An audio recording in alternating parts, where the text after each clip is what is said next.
Do you have my paragraph for the UC request? Okay, first one.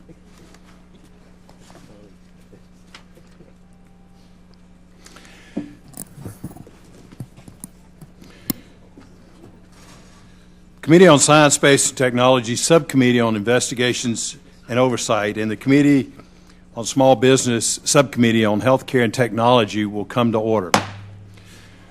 Good morning, everyone. Welcome to today's joint hearing entitled How the Report on Carcinogens Uses Science to Meet Its Statutory Obligations and Its Impact on Small Business Jobs. In front of you are packets containing the written testimony, biographies, and truth and testimony disclosures for both of today's witness panels. Before we get started, since this is a two-panel joint hearing involving two House committees, subcommittees, I want to explain how we will operate procedurally so that all members understand how the question and answer period will be handled. We'll take testimony from the first panel and then proceed with a question and answer period. During the question and answer period, we'll alternate between the two committees, starting with the Science Committee majority and then the Science Committee minority. We will then call on the Small Business Committee majority, followed by the Small Business minority. If there is not a member of one of these committees present, we will continue to alternate between the majority and minority members and allow all members an opportunity for questioning before recognizing a member for a second round of questions, if we get to a second round. We recognize those members of either subcommittee present at the gavel in order of seniority on the respective committee, and those coming in after the gavel will be recognized in their order of arrival.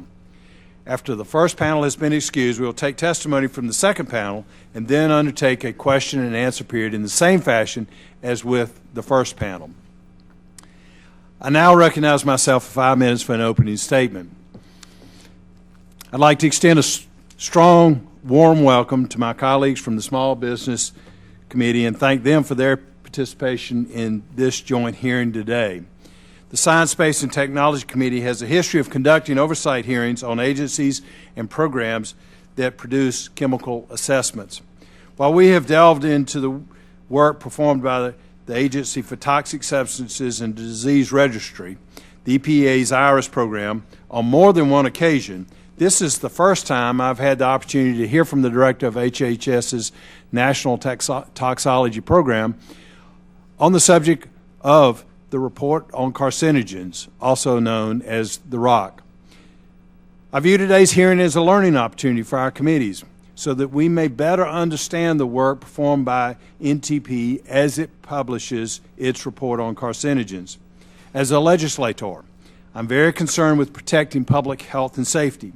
I can think of few greater responsibilities that we have as public servants. As a physician, I take this responsibility even more seriously. When substances are found to be harmful, we should make every effort to minimize the public's exposure. We also have a responsibility to ensure that these determinations are appropriate and not arbitrary or capricious and are communicated correctly. While taking the most cautious and precautionary approach to making these determinations may seem like the right thing to do, this method may actually do more harm than good. When concerns and fear are promoted with little actual risk, commerce, small businesses, and everyday citizens are impacted with no appreciable benefit to their safety. It is often repeated that ROC does not assess risk, just hazards, and it is not a regulatory action, and therefore it is not required to meet more rigorous standards. While this may be true, it unfortunately is not the whole story. These assessments are highly influential scientific assessments that influence regulatory actions at the earliest stages. When the law that established the ROC was passed, its stated intent was, quote, to be a first step in regulation, unquote. Because the ROC has such great import, it is critical that these reports reflect the best available science. The recent release of the 12th ROC demonstrates how confusing this process can be. In a report published last April on the EPA IRIS assessment of formaldehyde, the National Academy of Sciences stated, quote, strongly questioned EPA's claims that exposure to formaldehyde can result in increased risk of a leukemia and other cancers that had not previously been associated with formaldehyde, asthma, and reproductive toxicology, unquote. Yet 2 months after the Academy's reports, NTP issued the 12th rock with an upgrade in the listing of formaldehyde to a known carcinogen, based in part on claims similar to those made by EPA, and dismissed the Academy's report in an addendum. Since then, concerns have been raised about how the rock is developed and how its findings are communicated.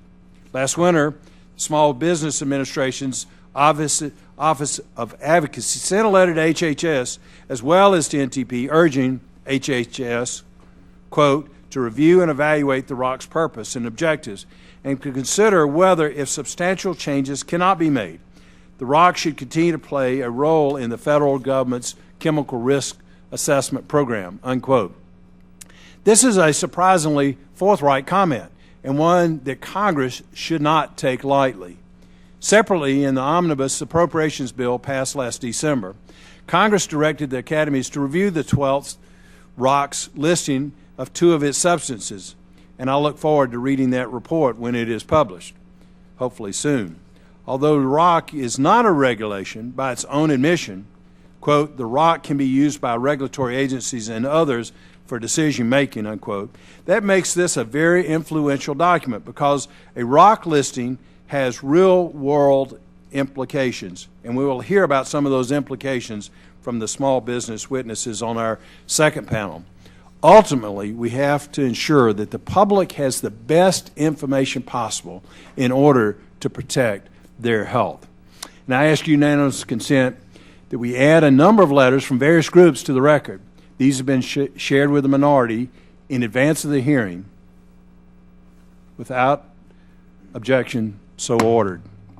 Now I recognize the chair of the Committee on Small Business Subcommittee on Health and Technology for 5 minutes in an opening statement. Ms. Olmers. Good morning, and I thank Chairman Brown for working with me and my staff on this very important issue. I thank all of our witnesses for being here today, and I'm looking very much forward to your testimony. We're here today to learn about the report on carcinogens and the impact it has on small businesses across America. According to the National Toxicology Program, this report is intended to be a science-based public health communication tool. However, the report on carcinogens has been used by federal and state agencies as a regulatory document, using its listing of substances as a basis for regulatory and legislative action. Each year, small businesses with less than 20 employees are burdened with compliance regulations that cost them 36% more per employee than their larger counterparts. Despite the economic downturn, the regulatory burden on small businesses continues to grow. Increasing regulations mean small businesses must dedicate more money, time, and resources by complying with regulations instead of doing what they do best, creating jobs and innovating new products. The federal government has an important duty in researching and identifying substances that could cause harm and hazards in the public health. But at the same time, our government must recognize the adverse consequences of requiring businesses to call a substance a human carcinogen without definite evidence. It is irresponsible and could lead to unnecessary strain for small businesses. The regulatory uncertainty this is causing has already resulted in small businesses delaying the hiring of new employees and is causing many small businesses to hold off on making important investment decisions. Scientists, small businesses, and their representatives are now raising concerns about the quality of this analysis and the process used to list these substances in the report on carcinogens. Specifically, questions have been raised regarding the peer review process. Reports have shown that this process has failed to meet the independent and objective standards that would justify the overbearing burdens being placed on local economies and businesses, not to mention the insufficient public comment procedures that remain lacking. The report on carcinogens was originally mandated by Congress in 1978 to help aid the research and prevention of many cancers. Although there have been many major breakthroughs in the scientific understanding of cancers, and its causes, the process that the National Toxicology Program currently uses to identify carcinogens has not kept up with the pace of scientific developments. Despite warnings that the National Toxicology Program review process for the report must be improved, there are new concerns that the process for the next report has made only minor substantive changes and is merely a rearranging of the deck chairs. Small businesses continue to fear the ramifications of this report. When the government publishes scientific information that negatively impacts private businesses, the government has the duty and responsibility to ensure that the information is of this product and an objective and scientific sound process. Again, I want to thank each one of our witnesses today for their participation, as well as Chairman Brown and the Science Committee for hosting us today. I look forward to working with all of you on this very important issue.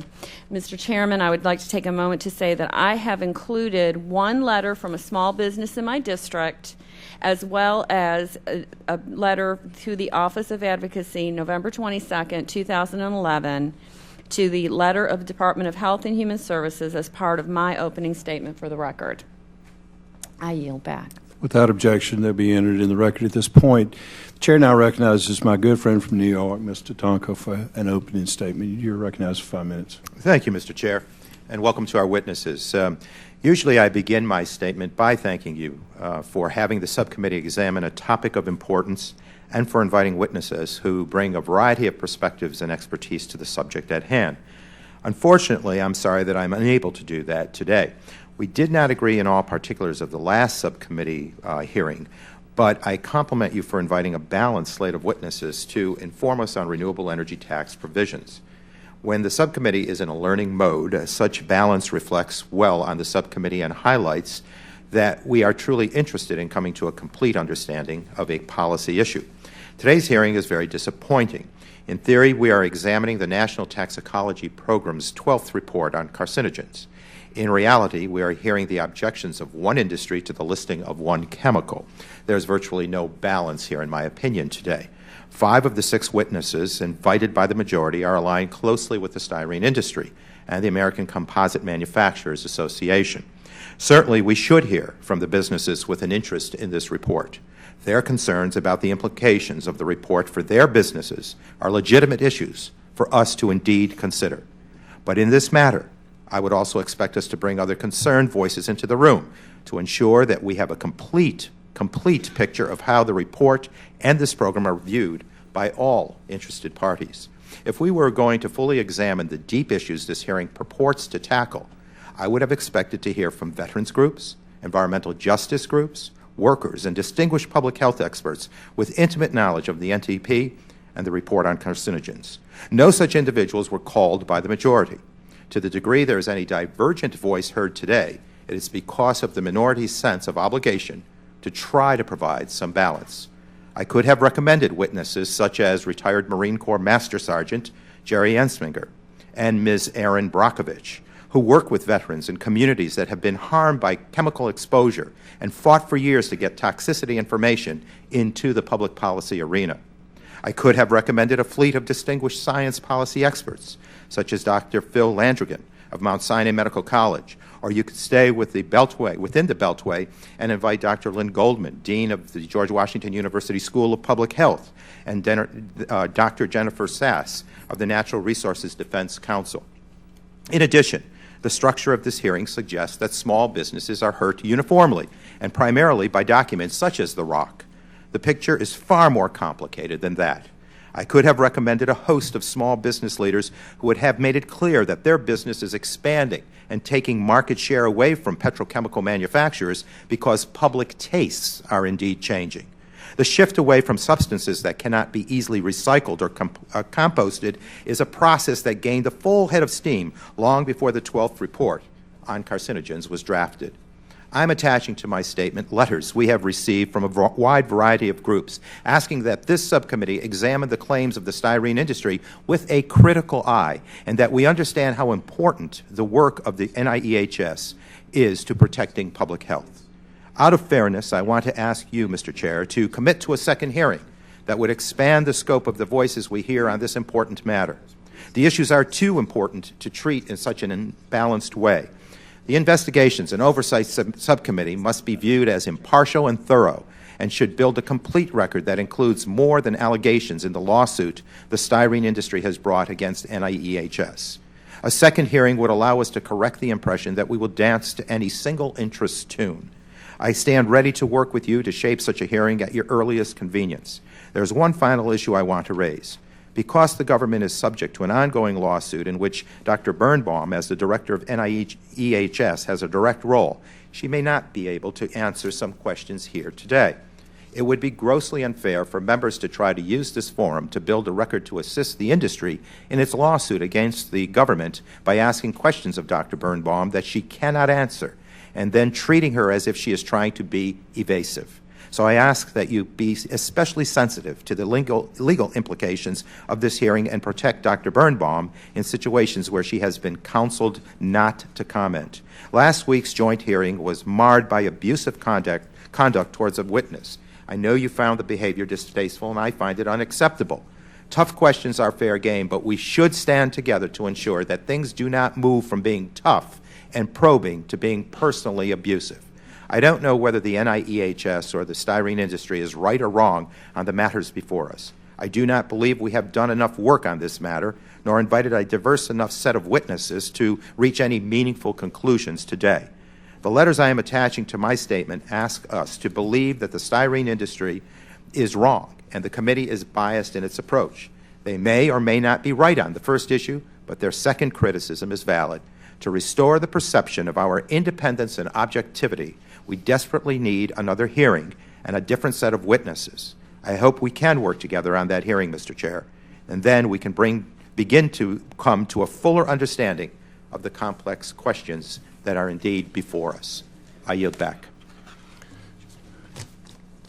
Thank you, Mr. Tonka. I want to remind my good friend from New York that of the letters that you just asked to be admitted in the record, we've already admitted those into the record from our side, all except for, I think, but one of those, and we just have so many people, and this is about process and not about any given entity or chemical.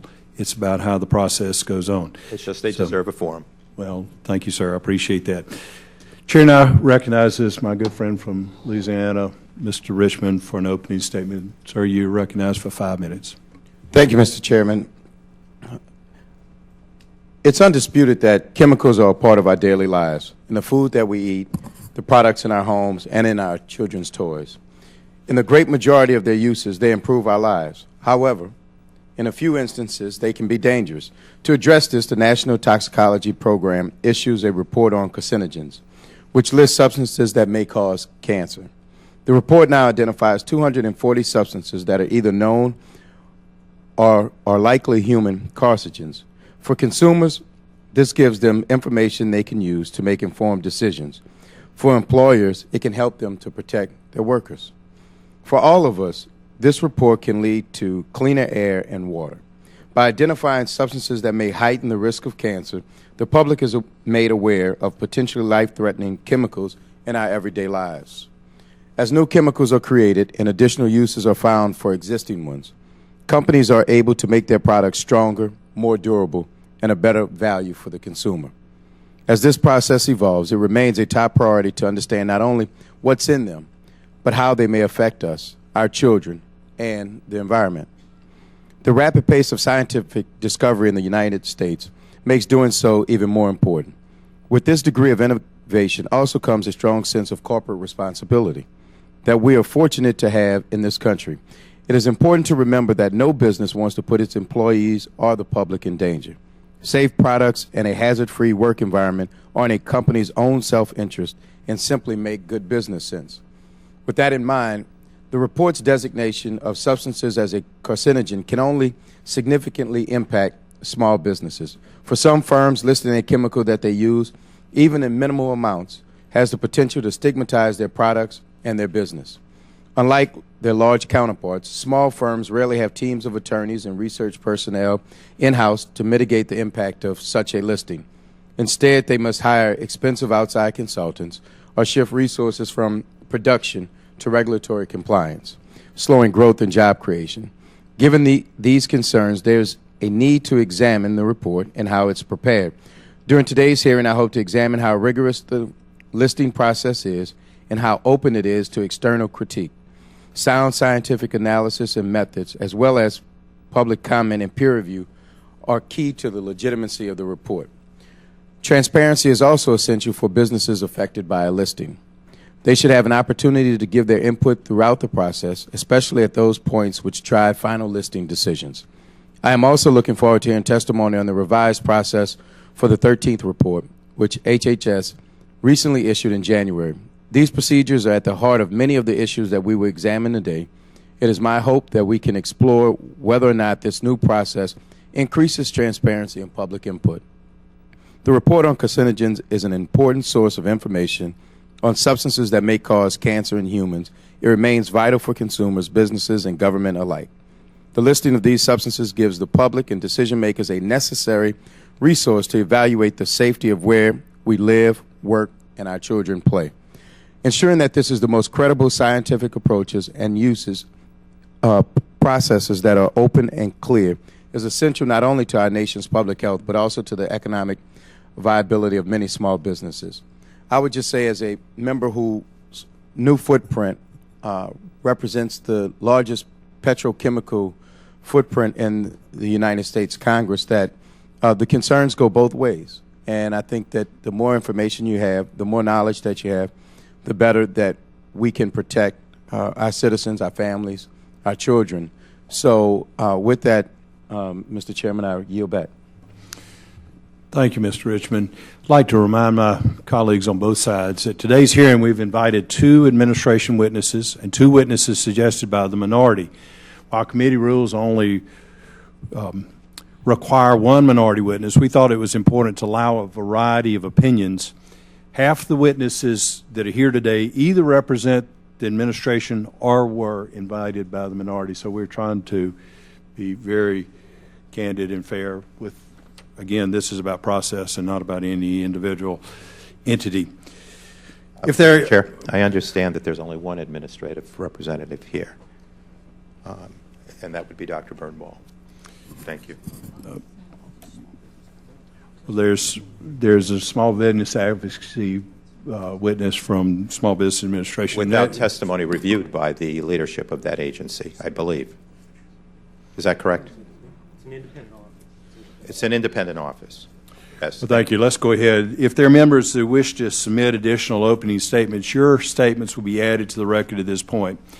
At this time, I'd like to introduce our witnesses. First is Dr. Linda Birnbaum, as the Director of National Institute of Environmental Health Sciences and National Toxicology Program at the U.S. Department of Health and Human Services.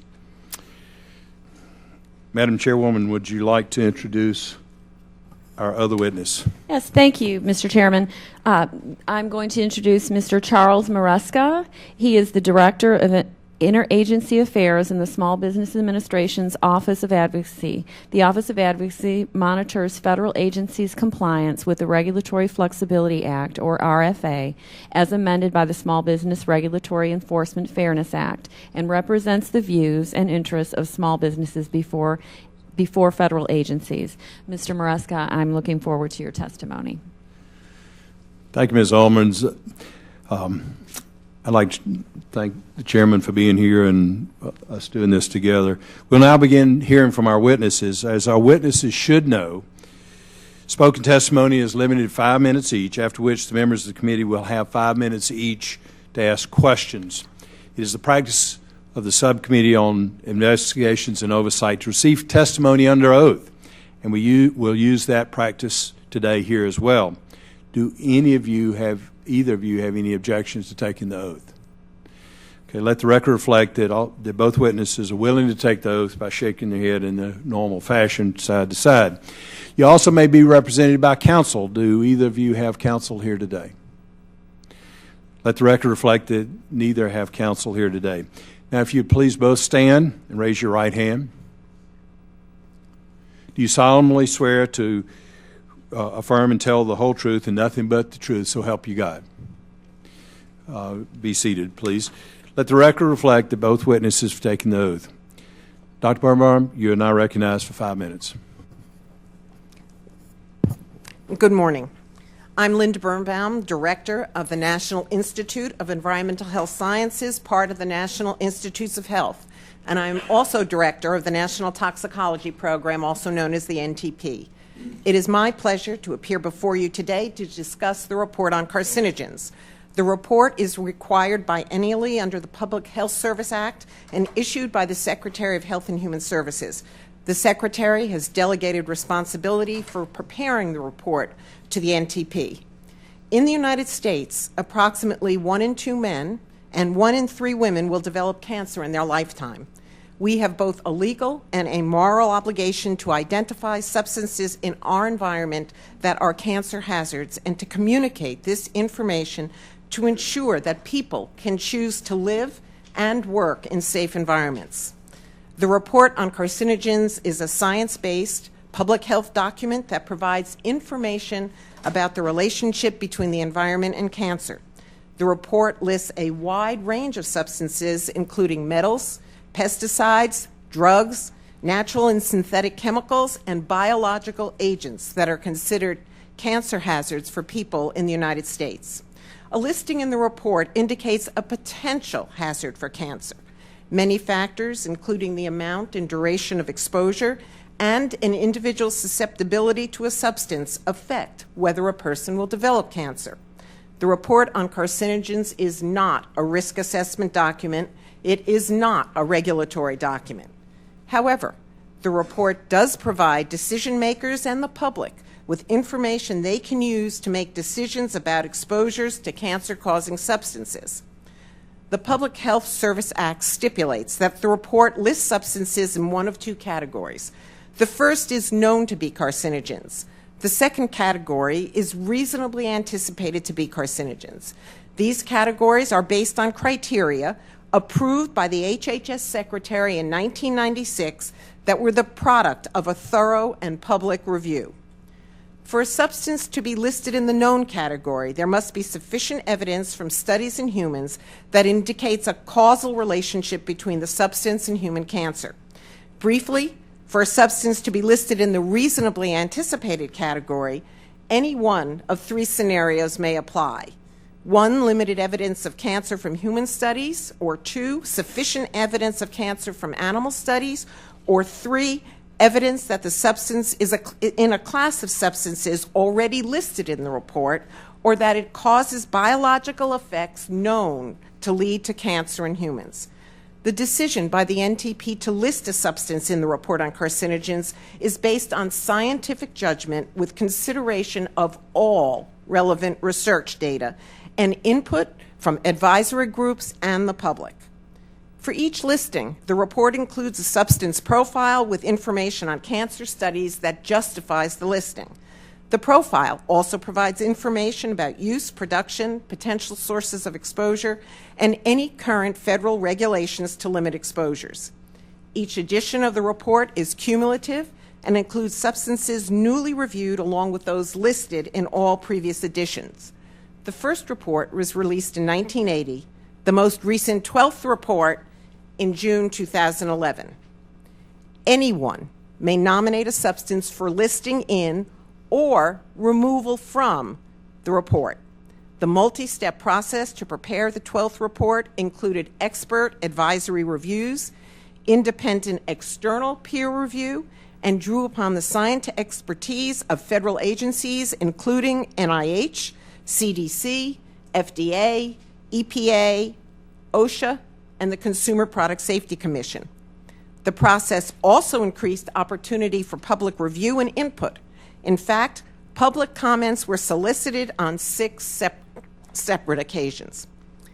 The NTP is now moving forward with preparation of the 13th report.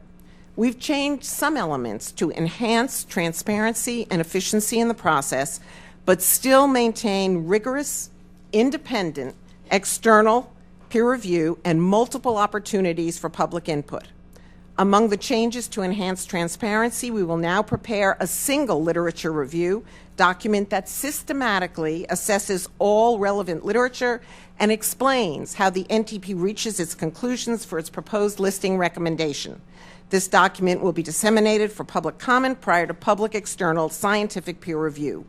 We believe that the report on carcinogens is and will remain an important public health document that improves the public and decision makers, empowers the public and decision makers with information about cancer hazards. I appreciate this opportunity to discuss the report and would be happy to answer any questions. Thank you. Thank you, Dr. Birnbaum. Mr. Mareska, you are now recognized for 5 minutes. Chairman Brown, Ranking Member Chairwoman Elmers, Ranking Member Tonko, Ranking Member Richmond, members of the committees, good morning. Thank you for the opportunity to appear before you today to discuss small business concerns with the Department of Health and Human Services report on carcinogens. As Director of Interagency Affairs at the Office of Advocacy at the U.S. Small Business Administration, I manage a team of attorneys that works with small businesses and federal government agencies during the rulemaking process to reduce regulatory burdens on small business. Chief Counsel for Advocacy Winslow Sargent wrote in a letter to HHS on November 22, 2011, that small businesses have two primary concerns with the report: that substances have been listed in the ROC based on potentially inaccurate scientific information, and that the peer review and public comment processes should be improved. Accurate and credible scientific assessments are vital for small businesses. Listing a substance in the report has the potential to curtail the use of the substance. This may lead to substantial adverse economic impacts for small businesses that use that substance, including increased costs of insurance and workers' compensation premiums. Further, when the federal government incorrectly lists a substance as a carcinogen or as a potential carcinogen, small businesses may experience lasting negative economic impacts. Also, technical labels can be misinterpreted and confuse the public about the true nature of the risk to health and safety. For example, although the report lists substances as reasonably anticipated to be a human carcinogen or known to be a human carcinogen, a caveat states that the listing of substances in the report only indicates a potential hazard and does not establish the exposure conditions that would pose cancer risks to individuals in their daily lives. The important distinction between hazard and risk is not understood by most consumers. Consumers and small businesses are likely to be more aware of whether the substance is listed than of the caveat. Small businesses are concerned with the soundness of the science underlying listing decisions. First, because it is a hazard-based listing, not a risk-based listing, the report has little value for estimating actual cancer risk to the general public, even though the listings appear to indicate that there is a cancer risk. Second, NTP's weight of evidence analysis does not appear to account for inconsistent or contradictory data. A more robust weight of evidence analysis would consider all scientific data, including contradictory or inconsistent data. Small businesses are also concerned with the report's preparation process. The 12th ROC process did not provide sufficient opportunity for meaningful peer review or public comment. The peer review process did not include adequate dialogue between NTP and the peer reviewers, nor did NTP provide adequate response to peer review or public comments. Although on paper the 12th ROC preparation process included several opportunities for public comment, small businesses found that NTP did not respond meaningfully to their comments. Because public comment is the primary method by which small businesses can contribute to the report's preparation process, it is important that such opportunities be meaningful. Finally, advocacy is concerned with NTP's recent review of the 12th ROC preparation process for 3 reasons. First, the review process needs improvement. Second, the review of the 12th ROC preparation process was a process-based review only and did not address substantive scientific concerns. And third, the new preparation process for the upcoming 13th ROC should bolster opportunity for peer review or require NTP response to peer review and public comment. Advocacy commends 2 positive changes that resulted from the 12th ROC review process, including an additional opportunity for public comment and 2 additional opportunities for interagency comment. Small businesses rely on credible and reliable science. NTP's review of the 12th rock demonstrates that it is aware that there are concerns with the rock. However, NTP needs to make further improvements in order to ease concerns. To the extent that NTP can improve the scientific reliability as well as the peer review and public comment processes for the report, there will be a measurable burden reduction on small businesses. I would like to thank you once again for inviting me to speak to you today. I commend the committee's interest in improving and fostering legitimacy in the report's listings, and I would be happy to respond to questions. Thank you, Mr. Maresco. We're going to give you that opportunity in just a second. I thank you all for your testimony, reminding members that committee rules limit questioning to 5 minutes. The Chair will at this point open the first round of questions, and I recognize myself for 5 minutes. Dr. Birnbaum, NAS's review of the 12th rock listing of styrene and formaldehyde, regarding that, last year Congress directed HHS to contract with the National Academies to review 2 of the 12th rock's determinations. What is the status of this review, and when will HHS direct NAS to move forward with the review? The Office of the Assistant Secretary of Health was charged with that, with contracting with NAS. I understand they are in process of developing that contract with the Academy. They expect it to be in place by the fall. Okay, so can we be assured that it will be in place by the fall? This is a responsibility for the Assistant Secretary of Health. They're working on it. They are doing everything they can to complete it by the end of this fiscal year, September 30th. Very good. Thank you so much. I certainly look forward to that being completed. Mr. Maresca, is the rock a highly influential scientific assessment? The rock is the first step in regulations that depend on science, yes. The written testimony submitted by witnesses on the second panel have indicated that roughly 250,000 jobs are associated with just one substance. OMB considers the scientific assessment to be, quote, highly influential if it could impact public or private sector by more than $500 million in 1 year, or is, quote, novel, controversial, or precedent-setting, or has significant interagency interest, unquote. Do you consider the rock to be a highly influential statement in those regards? Mr. Chairman, I do not know how it would be how the impact would be calculated. I do know that it is influential within the agencies. Okay, very good. Again, Dr. Birnbaum, the 13th rock will contain a new category called candidate substances. Stakeholders are already concerned that a listing as reasonably anticipated inappropriately stigmatizes substances without sufficient evidence, as evidenced by the attention rock has received over the past year. How will HHS prevent substances from being stigmatized simply by adding to this lower-level category without any justification or review? I'm sorry, Mr. Brown, but I'm not aware of our adding any additional categories. The Congress, in its wisdom, gave us 2 categories, known and reasonably anticipated. Candidate substances are the chemicals or the substances or the biological agents that may be considered under the rock. A candidate substance is not a category of carcinogen. Okay, but will this be published with the rock, or is it going to be a interagency or within the agency as just a process of looking at potential substances? Anyone can nominate candidate substances for evaluation in the report on carcinogen process. The first step in that nomination will be the candidate substances information will be gathered on them, and an expert group will review that nomination to decide whether there is enough information, and that will also include public comments at that point in time, to go forward with a full-scale evaluation. Okay, very good. Dr. Birnbaum, what action should consumers take in response to a substance listing in the rock?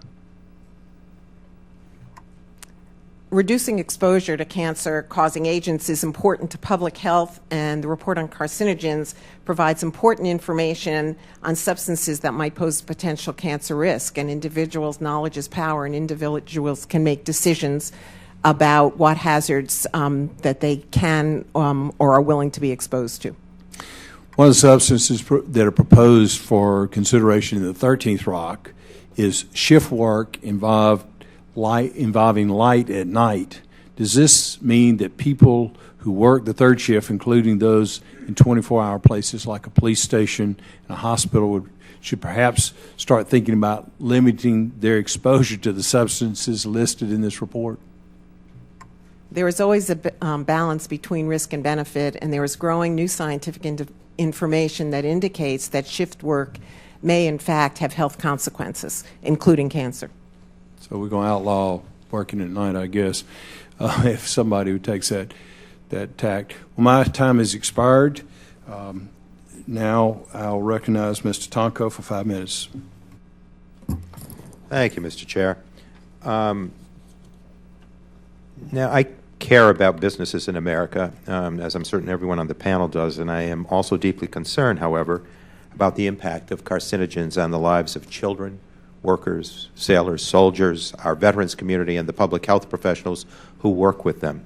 Those voices are missing from today's hearing, as I earlier stated. Dr. Birnbaum, if you could give us insight into the other stakeholders in the work of the National Toxicology Program that we should be hearing from, and why they would care about the information and the data you assemble. Well, thank you, Mr. Tonko. I think it would be very important that we heard from some of the expert scientists who actually were involved in the conduct of these studies.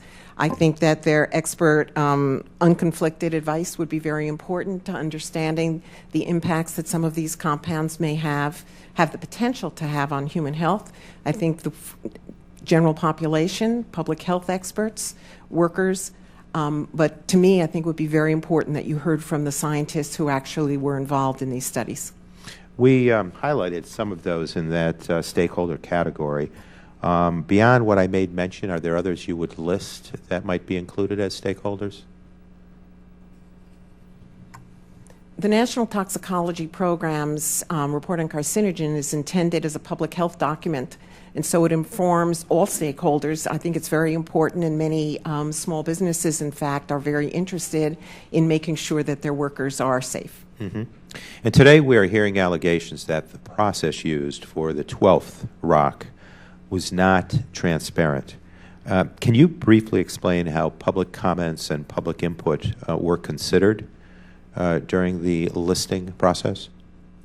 So public comments were taken 6 times during the preparation of the 12th report on carcinogens. There were 4 opportunities for written comments. All those written comments were not only posted on the web for information, they were all provided to the different expert panels each time for their consideration. There were also 2 opportunities for oral public comment, both at different public meetings that were held to discuss the ROC.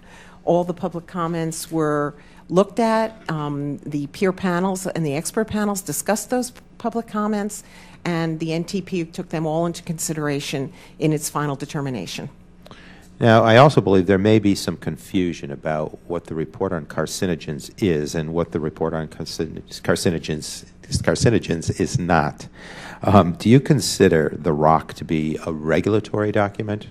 And if not, why not? The ROC is not a regulatory document. It is a hazard assessment document. It looks at all the information, and I think that's important to state. It looks at all the information, both positive and negative.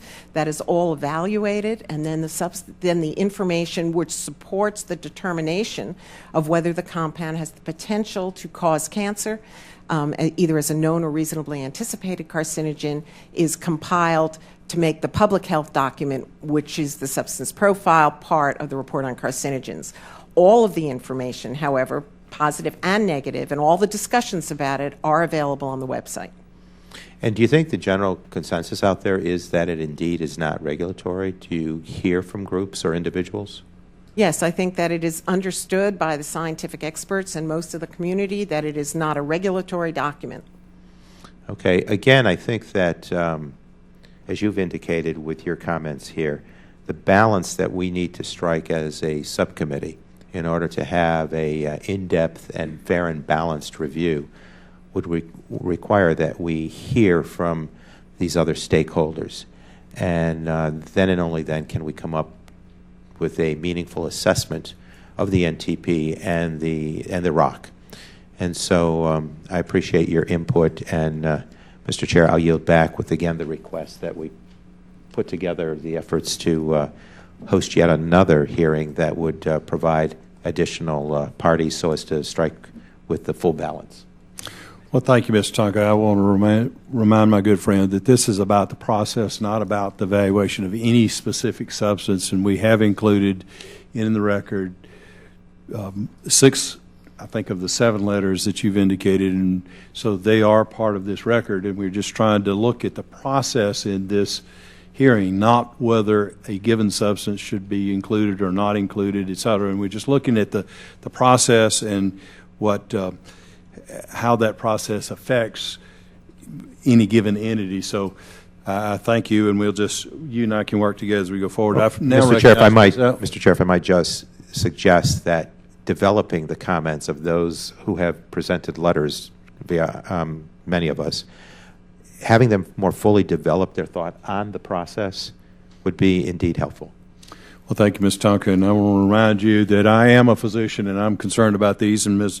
Almers is also a registered nurse, and she's concerned. She's been in the healthcare field for a long period of time. So both of us as chairs are really interested not only in this process but also in protecting my patients and her patients also. Well, for us non-healthcare professionals on the panel, as for us engineers, we want data and be able to assemble data and problem solve as engineers do. So again, sir, this is about the process of developing the ROC. Now I recognize Chairman Olmers for 5 minutes. Thank you, Mr. Chairman. I'd like to start, Mr. Maresca, just for clarification purposes.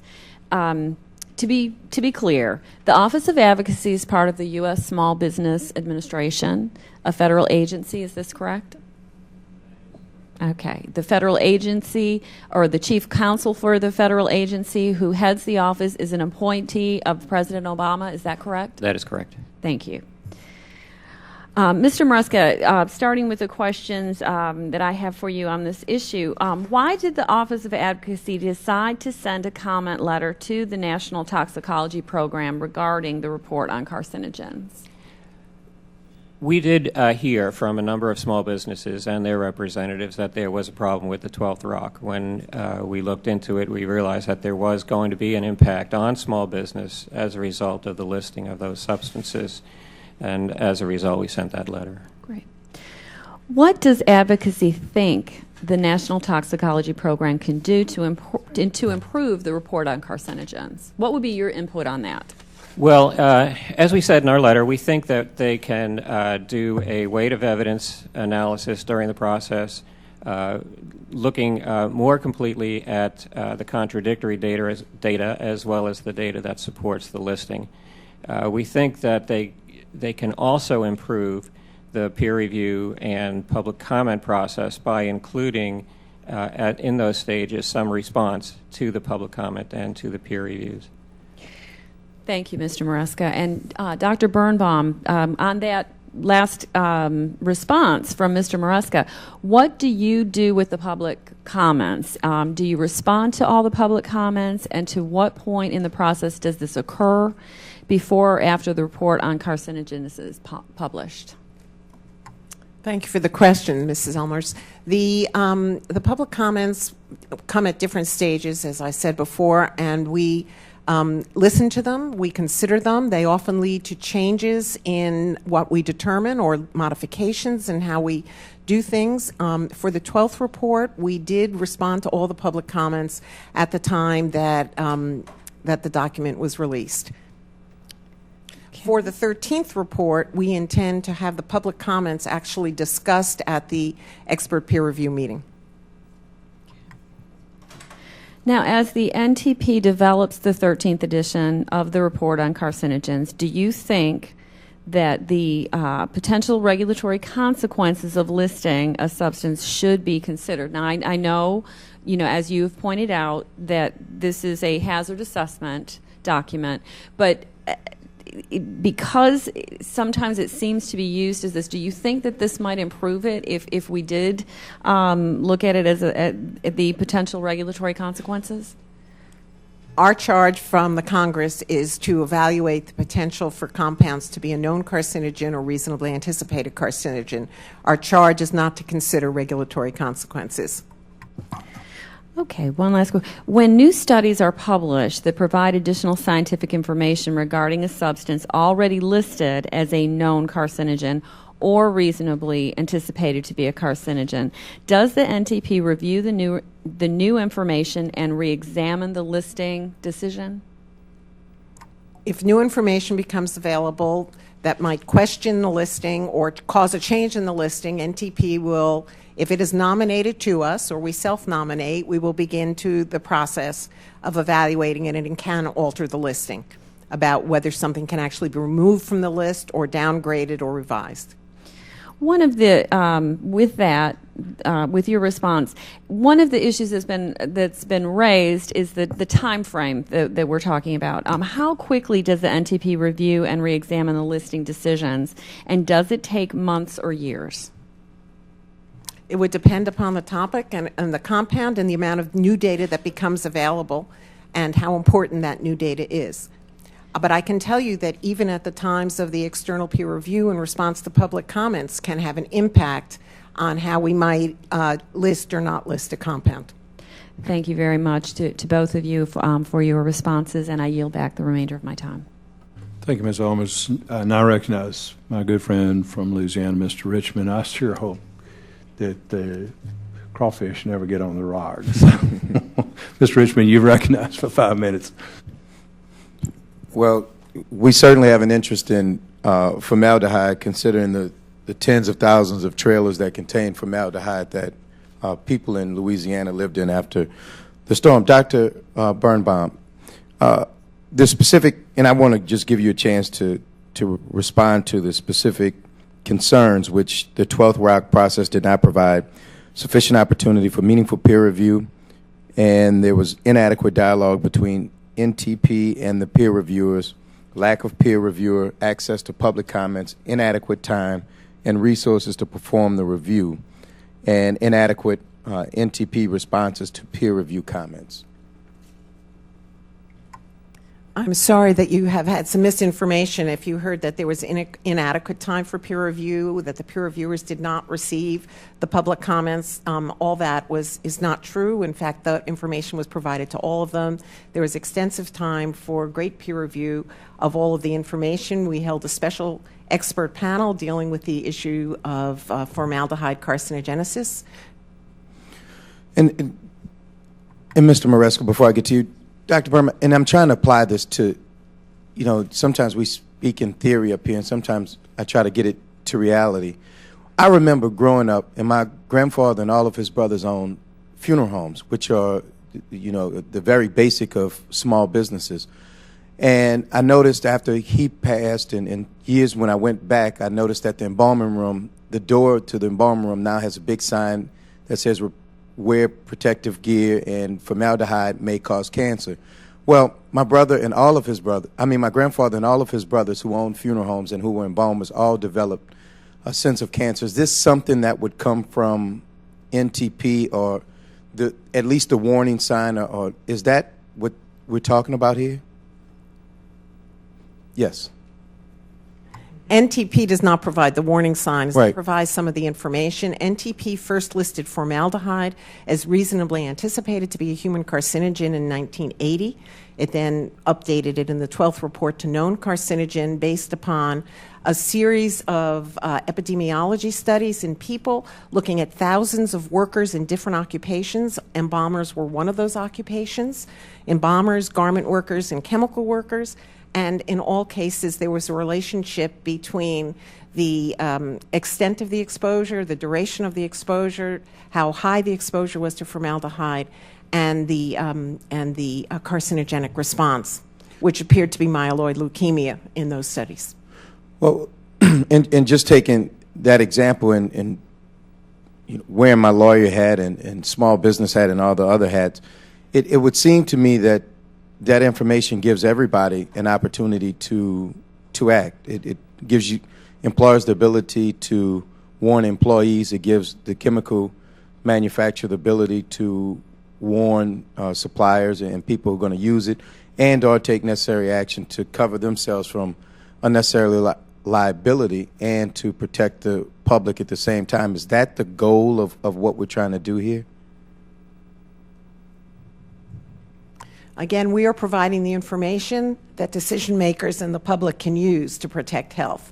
And OSHA does take the NTP information and requires, for example, that if something is reasonably anticipated to be a human carcinogen, it does require labeling information, and it requires that to be on their material safety data sheets. Mr. Maresca, and I'll give you the same opportunity to respond to the critiques of the 12th report, if you want to do that. Our response to the critiques is that we do believe the science could be improved and that the peer review process and public comment process could be improved. And we do know that OSHA, that a listing in the ROC would require changes, a new listing to the ROC would require changes to manufacturers' safety data sheets. And I guess the ultimate question, at some point a decision is going to have to be made one way or the other, no matter how much peer review you have and no matter how much, it's almost like being a judge. You're listening to 24 experts on each side who are both advocating opposite positions, and at some point someone has to make a decision. How much do we allow for the back and forth until we're satisfied that the people who are charged with making a decision have to make a decision? Well, I think more than what we have now is the quick answer to your question. A little bit more response to peer reviews, for example, more dialogue between the agency and the public, more dialogue among the peer reviewers. Thank you, Mr. Chairman. I see that I'm out of time. I'll yield back. Thank you, Mr. Richmond. Now recognize Mr. Miller for 5 minutes. Thank you, Mr. Chairman. I do know Dr. Birnbaum.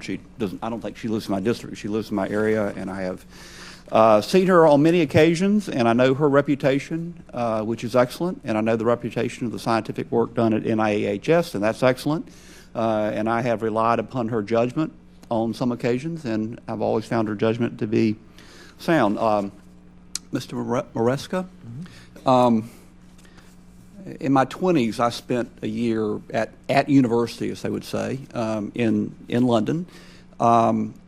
I am not a gifted natural athlete. I think I'm on the right slope of the athleticism bell curve, but the curve is still really fat where I am. But I like playing pickup basketball. Nobody I went to school with, nobody I was at university with played pickup basketball, but I heard about a pickup game among Americans living in London at an American school on Sunday afternoons, and I showed up. And they let me play, but it quickly became apparent that I was just way, way out of my depth.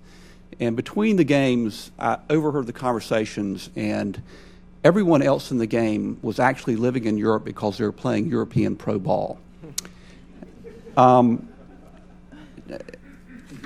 Maresca, that is probably how you should feel sitting today beside Dr. Birnbaum in talking about the subject that is before us.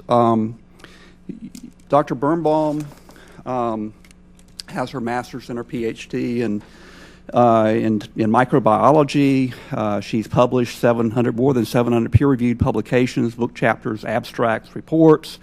They appear, her own original research is entirely in the area of public health effects of chemical exposures.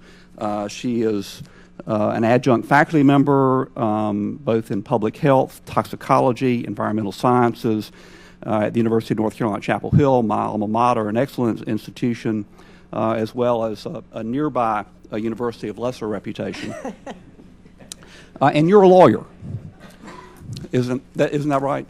And, that is correct. And the agency that you had, the office that you had, is not a science policy office, and you're not a scientist. Isn't that right? That is correct. Okay, and it is not the task of your agency to protect the public health or the quality of the environment, environmental quality. Isn't that right? That is correct. Okay. Do you have scientists who performed an independent assessment of the claims of the styrene industry about the evaluation of the scientific literature and any irregularities in the scientific process? We do not. Okay. Is there anything that you have said in your testimony today that we know the styrene industry has spent close to $1 million in lobbying in just the last 2 years on this issue? Is there anything that you said in your testimony today that differs in any detail from the criticisms of the styrene industry? I am not as familiar with all of the criticisms of the styrene industry. They were among the small businesses who did come to our office to suggest that there were problems with the 12th rock. Okay, so your testimony today, your criticisms have come to you from the styrene industry. Is that correct? In part, yes. Okay. And you, according to your newsletter, and actually the styrene industry's lobbying arms newsletter claimed credit for this hearing today, for having obtained this hearing. But your newsletter said that you had a roundtable discussion of NIEHS report on carcinogens, and that representatives from the American Chemistry Council and Regulatory Checkbook were there. Was anyone from NIEHS there? I do not believe so. Okay. Was Dr. Belzer, who will testify in the next hearing, was he at that? I believe he was. Okay. And Mr. Tonko's statement today includes he added to it a small business owner's statement that they actually manufacture. I wouldn't have thought of the styrene industry as being a small business, but there is someone who is developing another form of packing material from mushrooms, and he says that actually what you're advocating for today is hurting their interest. Were they included in the roundtable? I'm not familiar with that letter, so I couldn't tell you. Okay. Mr. Chairman, I will yield back my last 11 seconds. Glory be. I said glory be. Thank you so much, Mr. Miller. By the way, I did not know that Dr. Birnbaum was a professional basketball player in Europe, so and I appreciate you bringing that to attention. And I also like to remind my friend, if you'd looked at the second panel, there's Dr. Buss, who is a toxicologist who will be presenting to us today also. So now I recognize my good friend, Mr. McNerney, for 5 minutes. Thank you, Mr. Chairman, and I thank you for holding a hearing that's not specifically designed to bash the administration. Dr. Birnbaum, can you tell us what evidence the National Toxicology Program used in listing styrene as a reasonably anticipated to be a carcinogen? There were over between 400 and 500 papers that were... Dr. Birnbaum, your microphone. Sorry. There were over 400 to 500 papers or more that were looked at in the background document that were involved in assessing the health effects of styrene. There were 3 groups of expert witnesses who reviewed it, plus our board of scientific counselors. There were votes taken at all of the expert groups, and of the 32 votes, 30 were for listing styrene. 31 of the 32 were for listing styrene, and of those 31, there were actually several votes for listing it as a known carcinogen. So you wouldn't consider that to be a controversial issue within the review groups? I think not. I think the only discussion among one of the review groups was it should be listed as known or reasonably anticipated. Well, the reports on carcinogens list many different substances that are known to be human carcinogens or reasonably anticipated to be human carcinogens. Why do you believe that the styrene and the formaldehyde in particular have generated so much controversy, if I may ask? I think that these are high volume use compounds, but we have had controversy on some of our listings in the past as well. Thank you. One of the things that I hear complaining from the industry groups is that there were public comments and there were no response to those comments. How many public comments were there? Would it have overwhelmed the resources of your department to try to respond to each one of those comments? Yes. Thank you. Mr. Maresca claims, this is still for Mrs. Birnbaum, that several studies refute your listing of styrene as a reasonably anticipated to be a human carcinogen. Can you explain the discrepancies between the studies, your studies and the studies of the other side? We looked at all of the studies, both the studies that demonstrated an association in humans for styrene and where some of the negative studies. Our conclusions were that the evidence in humans was limited. We also, though, found that styrene is a carcinogen in experimental animals by 2 routes of exposure by both oral inhalation. And we also found that styrene, it is well known to be metabolized to a chemical called styrene oxide, and that can be found circulating in the blood of workers who are using styrene. And we have also found chromosomal aberrations. Those are genetic problems in the blood of workers who are exposed to styrene. So listing it as reasonably anticipated was based not on one of the 3 potential criteria to put it in that category, but upon all 3. Does this listing apply to public use of styrene or to workers in styrene production, or both? All of the human studies involved highly exposed workers. So using a styrene cup is not really going to expose you to unnecessary cancer risk? We are not concerned about any styrene that might leach from a polystyrene cup. Thank you for your direct answers, and I yield back. Thank you, Mr. McNerney. I want to thank the witnesses for y'all's valuable testimony and the members for your questions. The members of either committee may have additional questions for either of you, and we will ask you to respond to those questions in writing as expeditiously as you possibly can. Mr. Chair, point of clarification. Certainly.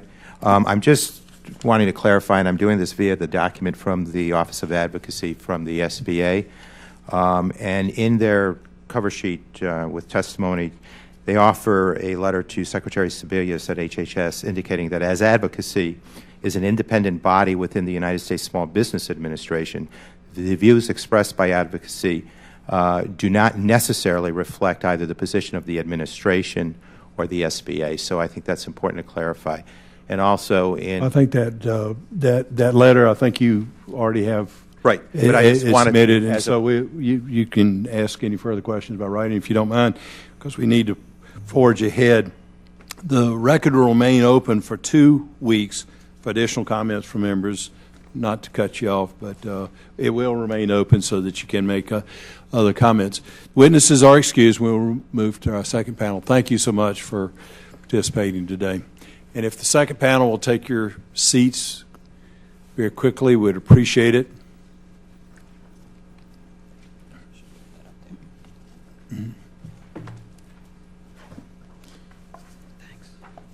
While they're being seated at this time, I'd like to introduce our second panel. First is Dr. James S. Buss, is the Director of External Technology, Toxicology, Environmental Research, and Consulting for the Dow Chemical Company. Ms. Allie Latourell, Esquire, is the Vice President for Government Affairs at BioAmber Incorporated, and Dr. Richard Belzer is the President of Regulatory Checkbook. And I recognize Chairman Elmers to introduce the remaining witnesses. Thank you, Mr. Chairman.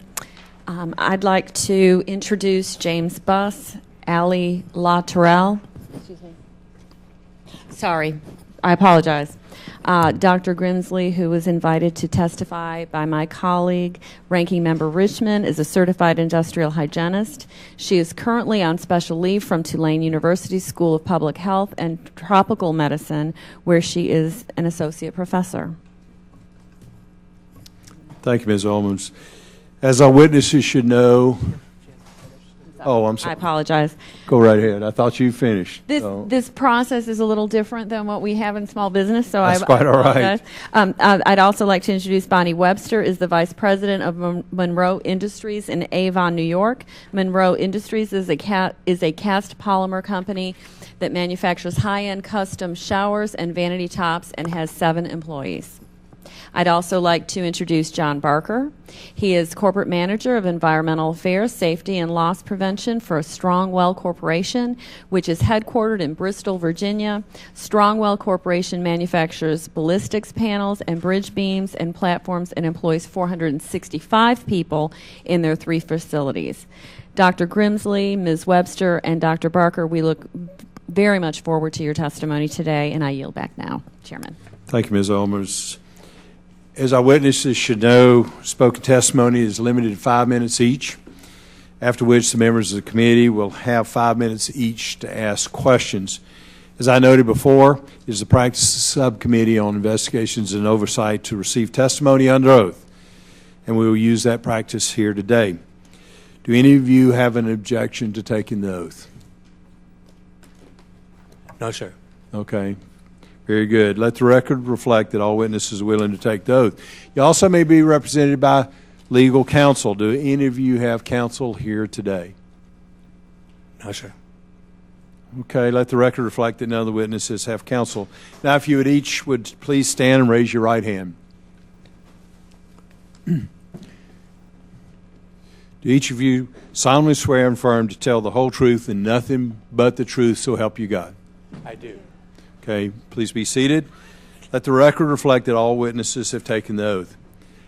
I now recognize Dr. Buss for 5 minutes.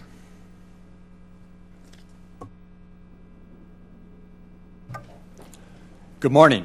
My name is Dr. James Buss. Over my career as a toxicologist, I have served as the president of the Society of Toxicology and served on science advisory bodies of the National Academy of Sciences, the EPA, the FDA, and the NTP. I am here today as a concerned scientist and represent the Styrene Information and Research Center, of which my employer, the Dow Chemical Company, is a founding member. I, Dow, and the styrene industry are keenly interested in protecting the health and safety of workers, customers, and the public. Objective, evidence-based reviews of the scientific research are essential elements in our decision-making about products and facilities. The NTP is globally recognized as an authoritative body. Chemical classifications in its ROC carry significant consequences for businesses, large and small, including regulatory actions and commercial impacts. Thus, it is essential that the ROC classifications represent the highest quality scientific evaluations.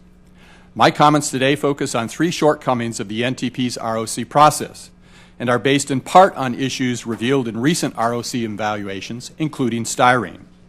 First, the ROC process is almost entirely ad hoc and lacks explicit criteria necessarily to assure consistency and transparency. Importantly, NTP's ROC process is completely silent about criteria needed to guide scientific evaluations at several key process stages. For example, draft monographs provide the primary rationale for ROC classifications. Yet the recently updated ROC process states that monograph reviews only include, quote, external scientific input as needed, for example, consultants, ad hoc presentations, expert panels, close quotes. A 2011 NAS assessment of the EPA review of formaldehyde details a number of scientific best practices for assessments of chemicals in general and points out that ad hoc review processes cannot be relied on to produce scientifically valid assessments. Indeed, evidence-based approaches are now being used by other institutions, such as the Institute of Medicine. Second, the ROC process lacks adequate checks and balances, including peer review and addressing outside or conflicting data. NTP's new process limits review by its Board of Scientific Counselors to NTP's initial draft concept document, which is akin to an outline of what the NTP's review intends to examine.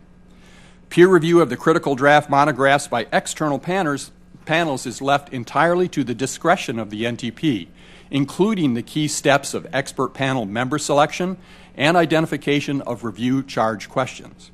In addition, interagency review of draft monographs is reduced to providing inputs that will only be considered at the discretion of the NTP and are not further shared with the expert panels or the public.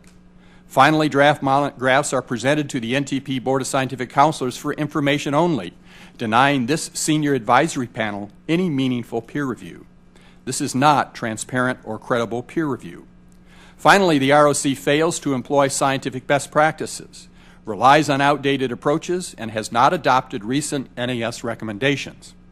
The NAS has specifically outlined several fundamental best practices necessary to assure that the processes for toxicology-related assessments of chemicals are evidence-based, objective, and scientifically credible. The process used to prepare the RLC falls considerably short of those objectives. For example, NTP has previously stated that ROC reviews are based on strength of evidence, as compared to the more comprehensive weight of evidence analyses used by groups such as the Institute of Medicine. The ROC heavily favors findings supporting NTP's proposed listing position, while contrary findings are seldom given much weight. Although external public comment is solicited, NTP has stated, as a matter of policy, it will no longer offer any written response, thereby masking the existence of different scientific views. In summary, the current ROC process falls well short of producing evidence-based decisions. I urge Congress to oversee a thorough assessment of the ROC, ideally through an NAS review, to ensure that any future ROC listings are evidence-based, provide accurate public health information, and reflect the highest scientific standards in its processes, and to begin to determine the ROC's fundamental relevancy going forward. This will increase the public's and industry's confidence in the ROC listings and their applications to science-informed decision-making. Thank you.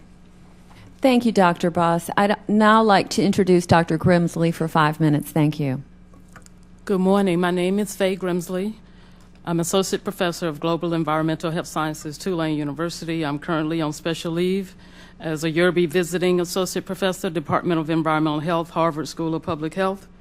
My testimony today will focus on the process of the NTP program's ROC, the impact of the report on carcinogens on jobs, and why the National Toxicology Program is important. First of all, the process involves a number of peer reviews, first by expert panel, second by interagency scientific review group, thirdly the NIEHS NTP scientific review group, and finally reviewed by the NTP Board of Scientific Counselors. Comments from the public are solicited during steps 1 through 3 of the process when the expert panel meets to review the background documents and NTP Board of Scientific Counselors meets to review the draft substance profiles. The public is invited to attend. Closed meetings are held when listing or removal status recommendations are made for selected substances. Although there are a number of closed meetings to discuss and recommend listing status of specific substances, the review process is transparent and open to the public for criticisms and opinions during the review process. Impact of the NTP ROC process on jobs. We know that according to NIOSH, it is well documented that associations between occupational exposures and cancer exist. From an environmental health scientist point of view and an industrial hygienist, the NTP process is a valuable resource of information and is often cited and referred when carcinogenic information is needed. Any chemical substance listed by the ROC will impact the health of workers and the public. The review process should consider what impact this will have on business of all sizes. Whenever new regulations or standards are introduced, use of state-of-the-art technologies and practices to protect worker health may be beyond resources of small businesses. Small entities often have limited resources. Agencies charged with health and safety of the public and workers should anticipate and provide assistance and resources to these entities to relieve any additional strain of compliance. Most health and safety personnel, regardless of company size, would agree that additional requirements are involved when new chemicals are designated as a carcinogen or potential carcinogenic agent.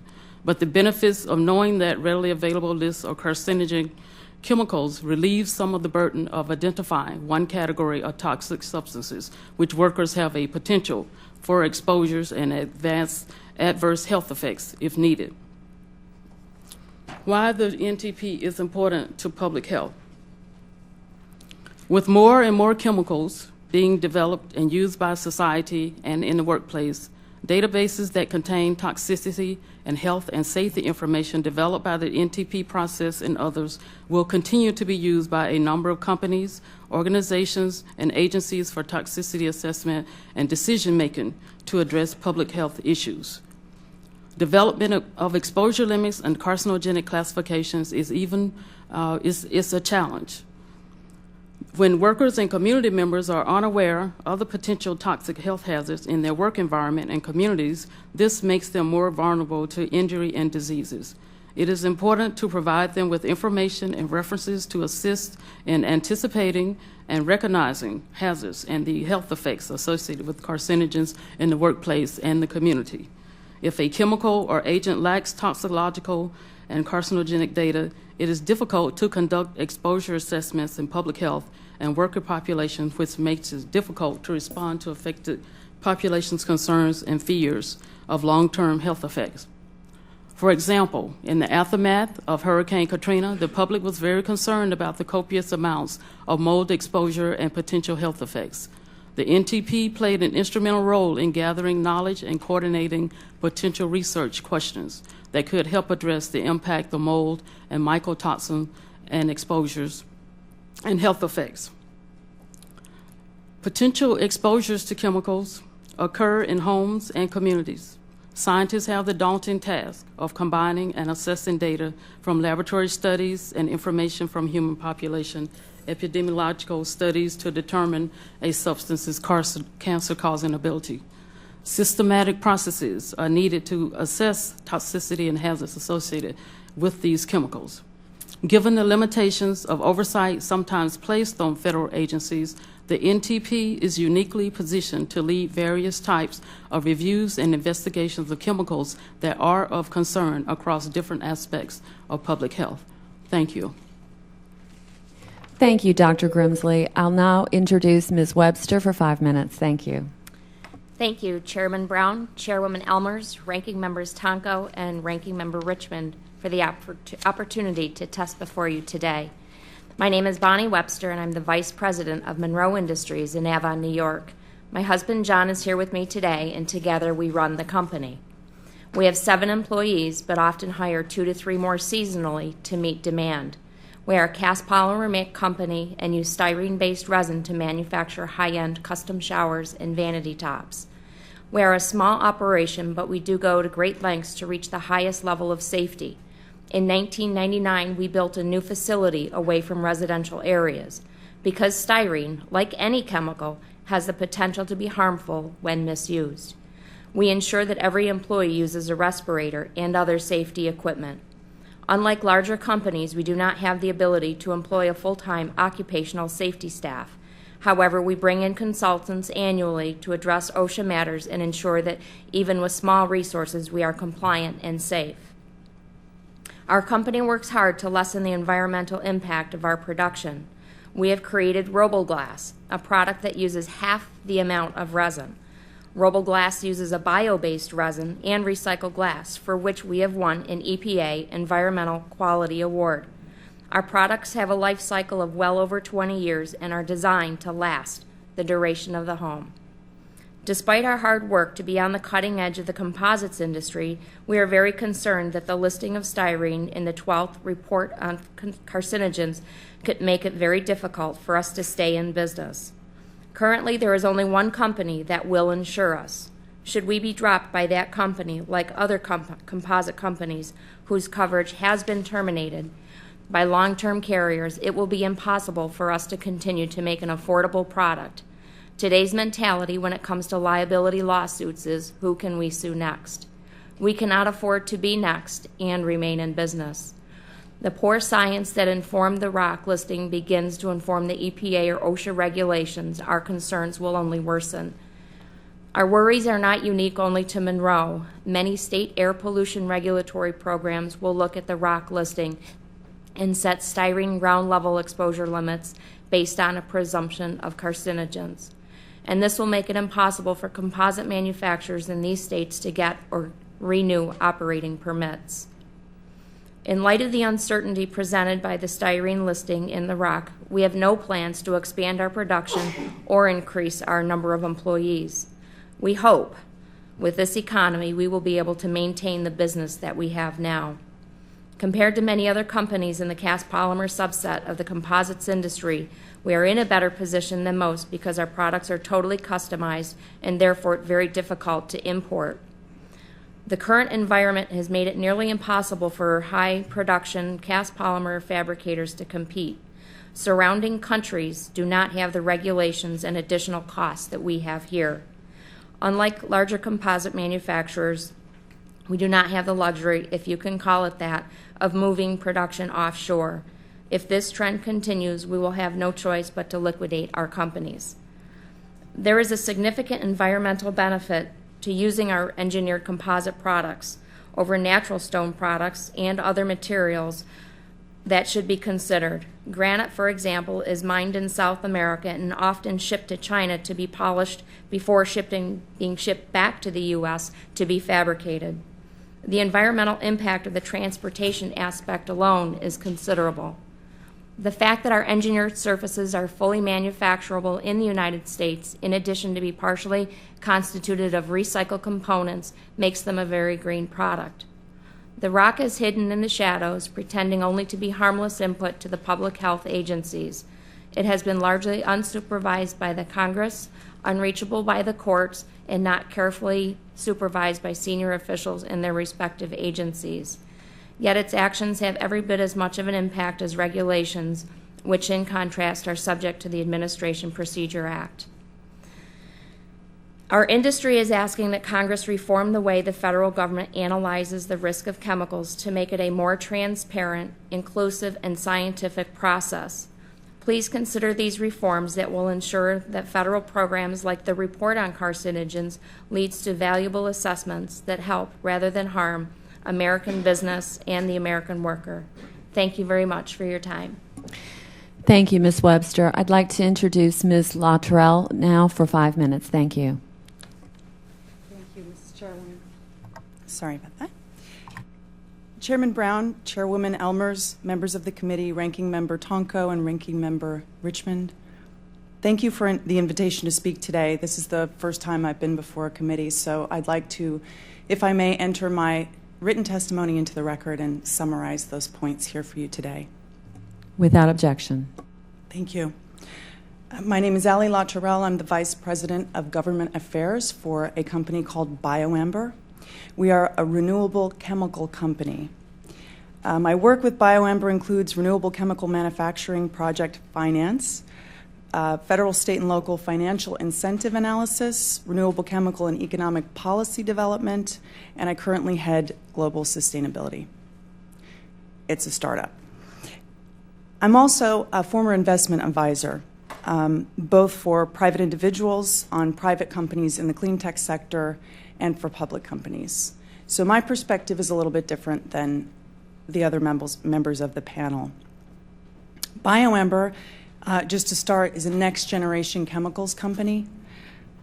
We have a proven proprietary process that uses economically viable, sustainable feedstocks rather than oil and coal and natural gas to produce platform chemicals. These chemicals are used for a diverse range of applications. For example, we produce a non-toxic bio-based succinic acid. This is used in many applications, from food additives to fabrics, and we do so at lower cost. We've also developed bio-based butanediol, a technology that will be deployed at our first commercial scale facility in Ontario, Canada, along with the succinic acid. Now, in combination, these two chemicals put together make what's called a modified polybutylene succinate. And this is a resin similar to what we just heard about. This, I did bring some samples here I'd just like to show so that we can get a practical feel for what we produce. This is the modified PBS as it comes out. It goes into extrusion machines. This type of plastic is stamped into very familiar objects, coffee cup lids, and our technology is special because it gives heat resistance. Not only is it biodegradable within 90 days, but you also have heat resistance, which is a very difficult property to engineer. Respectfully, I would like to present a few different reactions to the issues of concern before the committee today from the perspective of a renewable chemistry company. Like Dr. Buss, I too question the fundamental relevancy of the rock to small business, but from a different perspective. And my next statement is in no way challenging the science or the importance of the rock itself. We find ongoing reporting of carcinogens has a negligible impact on competition in the face of industry-wide 21st century business concerns. The ad hoc nature of global chemical regulations is not detrimental to our small business, and it's not a shock. I'd like to just remind you that the World Health Organization, in its International Agency for Research on Cancer, moved styrene, for example, from not classifiable to possibly carcinogenic to humans in 1987. So the impacts of this information should have already come to the fore. They reviewed that assessment in 1994 and in 2002 and came up with the same conclusions. The U.S. Agency for Toxic Substances and Disease Registry pointed to that report in 2007, and the EPA has regulated styrene already in drinking water where it's been found. To be fair, Canada has found styrene to be non-toxic. However, I'd like to point out that in no way, even though we make a direct substitute for styrene, has in no way impacted our decision to get to commercial scale in Canada. Last year in California, for example, a total ban of styrene was considered. These regulations are essentially ongoing discussions, but they really take a back seat to the larger concerns of the 21st century. We have cost concerns related to energy supply price increases. We have shipping and supply chain costs, mentioned by Ms. Weber, associated with radical swings in the price of oil. We have increased demands for transparency. And the chemical industry is bringing science and innovation to design products that avoid these concerns, as well as toxicity. Our chemical process design takes 51% less energy to run than the incumbent petrochemical players. That means there's a 205% energy efficiency that occurs pound for pound in our adipic acid technology, for example. It takes 205% more energy to create a petrochemical adipic acid. Ms. Luttrell, if you would, your time has expired, so if you'd wrap up quickly, I'd appreciate it. Oh, yes, I'm sorry. I'd appreciate it. My apologies. Just to wrap up, I'd also like to suggest that regulations themselves lead to innovation. If we cannot identify the problems and if we do not have access to information, we cannot find the solutions. Large chemical partners also support a shift in this industry to safer alternatives. Familiar names from our strategic and innovation partner list are DuPont, Cargill, Lanxess, Mitsubishi Chemical, Mitsui. I'd also like to point out that retail regulation and consumer drive is a bigger concern to us than any of the other things mentioned. In conclusion, the environmental concerns, the 21st century current concerns are quantifiable. Something like the rock really takes a back seat in terms of small business to competitive answers that are readily available. Thank you for your time. Thank you, Ms. Luttrell. Mr. Barker, you recognize for 5 minutes. Thank you, Chairman Brown, Chairwoman Elmers, Ranking Member Tonko, and Ranking Member Richmond, for the opportunity to testify before you today. My name is John Barker. I am the Corporate Manager of Environmental Affairs at Strongwell Corporation. And I'd also like to introduce my colleague, David Ring, who is with us from Strongwell. Strongwell employs 465 people with facilities in Bristol, Virginia, Abingdon, Virginia, and Chatfield, Minnesota.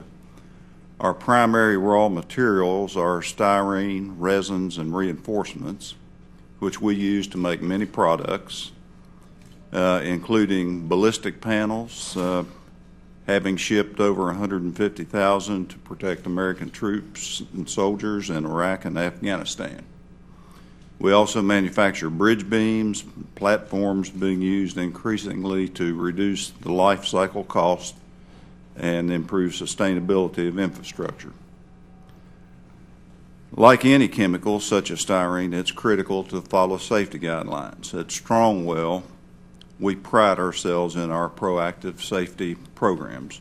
Each facility has a plant safety committee and an excellent safety record. Our employees are trained periodically on each chemical that we use, with all employees being retrained at least annually. We ensure that all employees have both the protective equipment and knowledge they need to safely use the chemicals that are a part of our production. By nearly every count, when following the proper safety guidelines, styrene is a safe chemical. Many studies from both the private and public sectors alike speak to the absence of a threat of cancer when using styrene. Regardless, the National Toxicology Program listed styrene as a reasonably anticipated carcinogen in the 12th report on carcinogens. The listing of styrene in the rock is of significant concern to Strongwell and the composites industry in general. For one thing, the idea of, quote, reasonably anticipated has caused great confusion among our employees, their families, and members of our communities. We've taken a very proactive approach of informing employees about the ruling and other studies about styrene toxicity. We have gone over this matter in depth with city councils of both Bristol, Virginia, and Bristol, Tennessee, and have taken community leaders on tours of our facilities to fully explain our safety practices. We have spent millions of dollars on emissions reductions and have pushed toward direct injection molding, which lessens the exposure of workers to styrene.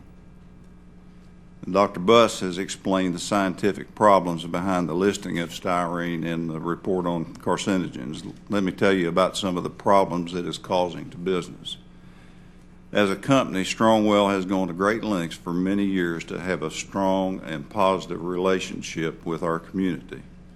For example, we assist a local fire department in their annual training, and we provide assistance in maintaining their equipment. Lately, we've been receiving anonymous phone calls saying things like, you do know that styrene causes cancer, don't you? This tells us that people believe the flawed science used in the assessment of styrene, and it makes it difficult to maintain an open and fair relationship with our community. A Google search of styrene toxic tort returns a list of many law firms that now claim to specialize in styrene injury suits.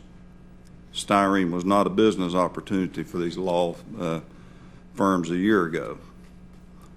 Because we self-insure, Strongwell has had to place a significant amount of money into reserves to protect ourselves against potential liability lawsuits. The money that we must reserve for liability purposes could be used for investment and job creation and expansion if it weren't for this listing. And as I mentioned previously, Strongwell manufactures many important products, and these are just a small example of the thousands of applications of composite products. Styrene is an essential chemical component of this manufacturing for which there's no reasonable replacement. Resins based on other chemicals do exist, but they're usually far more expensive and not nearly as well understood in terms of health effects on humans. Likewise, we are very concerned about the potential regulatory burden that could be placed on our operations should the ROC listing form the basis of regulatory changes.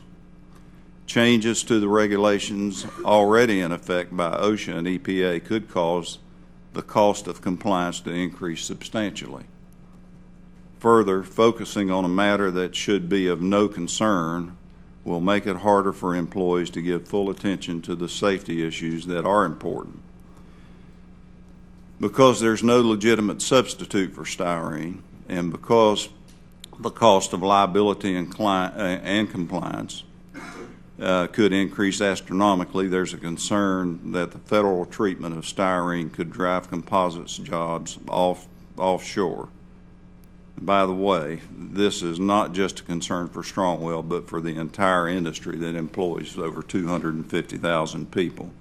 Mr. Barker, if you could wrap up very quickly. You've overstated your 5 minutes, so Okay. please finish quickly. Okay. We do have international competition, and we support reforms with the ROC process. And finally, I'd like to say that while I'm speaking here today, we've got 50 second graders from a local elementary school touring our plant in Bristol, Virginia. And if we believe that styrene posed any threat of cancer, we would never allow those children from our community to tour our facility. Thank you very much for the opportunity to provide these comments. Thank you, Mr. Barker. Now I recognize Dr. Belzer for 5 minutes. Thank you, Chairman Brown. I thank you for the opportunity to testify again today. Richard Belzer, President of Regulatory Checkbook, a nonpartisan, nonprofit organization whose mission includes the promotion of quality improvements in science, economics, and information quality. In August of 2011, I was asked by the Competitive Enterprise Institute to conduct a short study trying to explain why the ROC had become so intensely controversial. Regulatory Checkbook received an honorarium of $5,000 for a completed published paper. CEI put no substantive constraints on my work. Subsequently, Regulatory Checkbook supplied an additional $5,000 out of unrestricted resources. My research shows that the ROC is not a high-quality scientific work product, and there are two fundamental reasons why. This may be a little harder for you to see than I had anticipated. I apologize. When Congress wrote the ROCs authorizing legislation in 1978, it asked for a scientific compendium of substances carcinogenic to humans, but did not ask for this in scientific language, as you may or may not be able to quite read. The task was to list all substances which are either known to be carcinogens or may reasonably be anticipated to be carcinogens, and I'll get to the second item in a moment. But science does not know or reasonably anticipate things. Science cannot tell you whether a number is significant. These are not scientific words. They are the words of lawyers. Given the opportunity, therefore, the NTP has exchanged its white lab coat of science for something of a bureaucratic imperative of maximizing the number of substances listed. The NTP has achieved this by maximizing its flexibility to use or reject scientific information however it sees fit. Thus, while the NTP's listing determinations of scientific content, they are not scientific determinations. The NTP defines a known human carcinogen as follows, and there's a long, actual verbatim description of it. A lot of attention has been focused on this, footnote. I want to focus on something different. I want to focus on a comma midway through the first sentence. And the comma is important because in English grammar, everything that follows this comma is called a parenthetical element. It can be removed from the sentence without changing the sentence's meaning. Therefore, the NTP's definition for a known human carcinogen can be shown much more succinctly as follows, which is there is sufficient evidence of carcinogenicity from studies in humans. Everything else is subordinate to that. This definition is tautological and utterly opaque. It's tautological because it must be true. It goes without saying that for every substance defined as a known human carcinogen by the NTP, the evidence was at least sufficient in the judgment of the NTP. It is utterly opaque, however, because no one outside the NTP knows what makes evidence sufficient. Now, a similar story can be told regarding the definition of reasonably expected human carcinogen. The comma is located in the same place. Everything that follows the comma can be eliminated without altering the meaning of the criterion or the sentence. So we have sufficient evidence, we have limited evidence, we have, in one case, less than sufficient evidence. All these terms used by the NTP are legal terms. They're not scientific terms.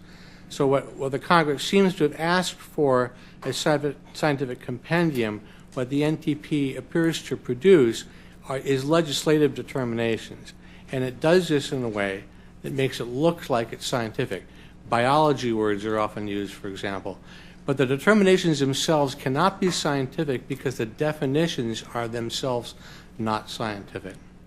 Now, return with me for just a moment to an earlier slide. There is a second clause, double I, and it is part of the definition of what the statute requires for a substance to be listed, and that is that the substance has to meet the first test of being known or reasonably anticipated. It also has to be a substance to which a significant number of persons residing in the United States are exposed. That's in the law. The best of my knowledge in reading through the listing decisions, the NTP does not do this. It doesn't actually fulfill that second prong of the requirement for listing. There are ways of going about that. The NTP could define a significant number of persons residing in the United States. It could then define a de minimis cancer risk, and then it would have to go about a scientific task of estimating the number of persons exposed. Now, I don't believe that the NTP has done any of these three steps. The first two are strictly policy related. Science, again, can't speak to whether a number is significant, or it can't speak to what constitutes de minimis cancer risk. But science can help estimate, be used to estimate the number of persons exposed. Dr. Belzer, if you could go ahead and wrap up quickly, sir. I'm sorry, I apologize. What can be done, I provided in my written testimony a number of different reforms that the Congress could consider that would improve the scientific content of the rock and make it more useful for public policy purposes, for small businesses, for big business, for consumers, for anyone. The problem with the rock now is that it stands as a document that does not actually have the scientific content that Congress had intended 35 years ago when it wrote the law. Thank you very much. Thank you, Dr. Belzer. I appreciate y'all's testimony. For y'all that are not Southern, y'all is plural for all y'all. I remind members that committee rules limit questioning to 5 minutes. The chair at this point will open the first round of questions, and I recognize myself for 5 minutes. Now, my first question is to Dr. Buss and Dr. Belzer. Written testimony submitted for this hearing indicate that roughly 250,000 jobs are associated with just one substance. OMB considers the scientific assessment, quote, highly influential, unquote, if it could impact the public or private sector by more than $500 million in 1 year, or as, quote, novel, controversial, or precedent-setting, or has significant interagency interest, unquote. Do you consider the rock to be highly influential scientific assessment? Dr. Buss? Yes, indeed. In fact, as I pointed out in my testimony, the outputs from the report on carcinogens are directly translated in some regulatory environments, such as California and other locations around the globe, in terms of moving forward with regulatory action. So although they are not regulatory actions themselves, they serve as the foundation for it. And bring about regulations. Okay, Dr. Belzer. I have not looked at the economic consequences of the rock in any way. I have looked at the amount of intense energy devoted to attempting to get good quality science out of the rock. Based on that, I would draw the inference that it is highly influential. Very good. Dr. Buss, you argue that the NTP does not apply a weight of the evidence review of substances, yet I understand that the Assistant Director of NTP at the December 15th, 2011 meeting of the Board of Scientific Counselors made it clear that NTP has always considered the full body of evidence for every chemical and that all of the studies are listed in the background document. Are you really saying that you just disagree with how they weighed those studies? Absolutely not. And in fact, the testimony as presented by Dr. Bucher indicated that, yes, they do perhaps consider all the evidence, but really what's more important is the process by which the evidence is evaluated. So, for instance, in the recent NAS review of the formaldehyde document, that is where the National Academy of Sciences really outlined a roadmap for how scientific data should be evaluated with respect to assessments of the toxicology of chemicals. And they really emphasized that they should take a weight of evidence approach, which is not just a recitation of the numbers of studies that are out there, but really a broad-based critical analysis of how you identify the studies, how those studies are used, how they're to be interpreted, and where they're to be employed. So there is a dramatic difference between a weight of the evidence approach versus just simply listing the numbers of studies that are out there. Very good. Well, hopefully we'll have that contract put in place and the Academy can go forward. Dr. Belzer, in your testimony, you state that the risk descriptors known and reasonably anticipated are confusing.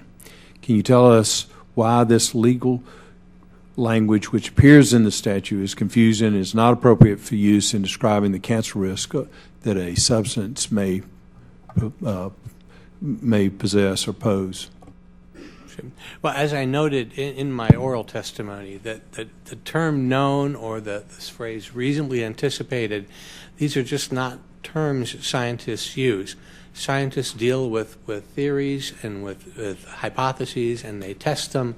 But to say that something is known in science is very, very difficult. I'm not sure what level of confidence Congress intended in 1978 for this idea of known human carcinogen. One possible interpretation is that Congress intended it to be like beyond reasonable doubt, something like that. And it would be useful to know if that's the standard the NTP is using. The NTP has not, to the best of my knowledge, disclosed how it interprets this language. What's the likelihood that a chemical is a human carcinogen that's enough to be reasonably anticipated? Scientists can't answer that question, but the NTP is making policy decisions. Presumably they should be able to answer that question. Thank you, Dr. Belzer. Dr. Buss and Dr. Belzer, do you believe that the rock truly reflects the intent of the law that created it? Dr. Buss?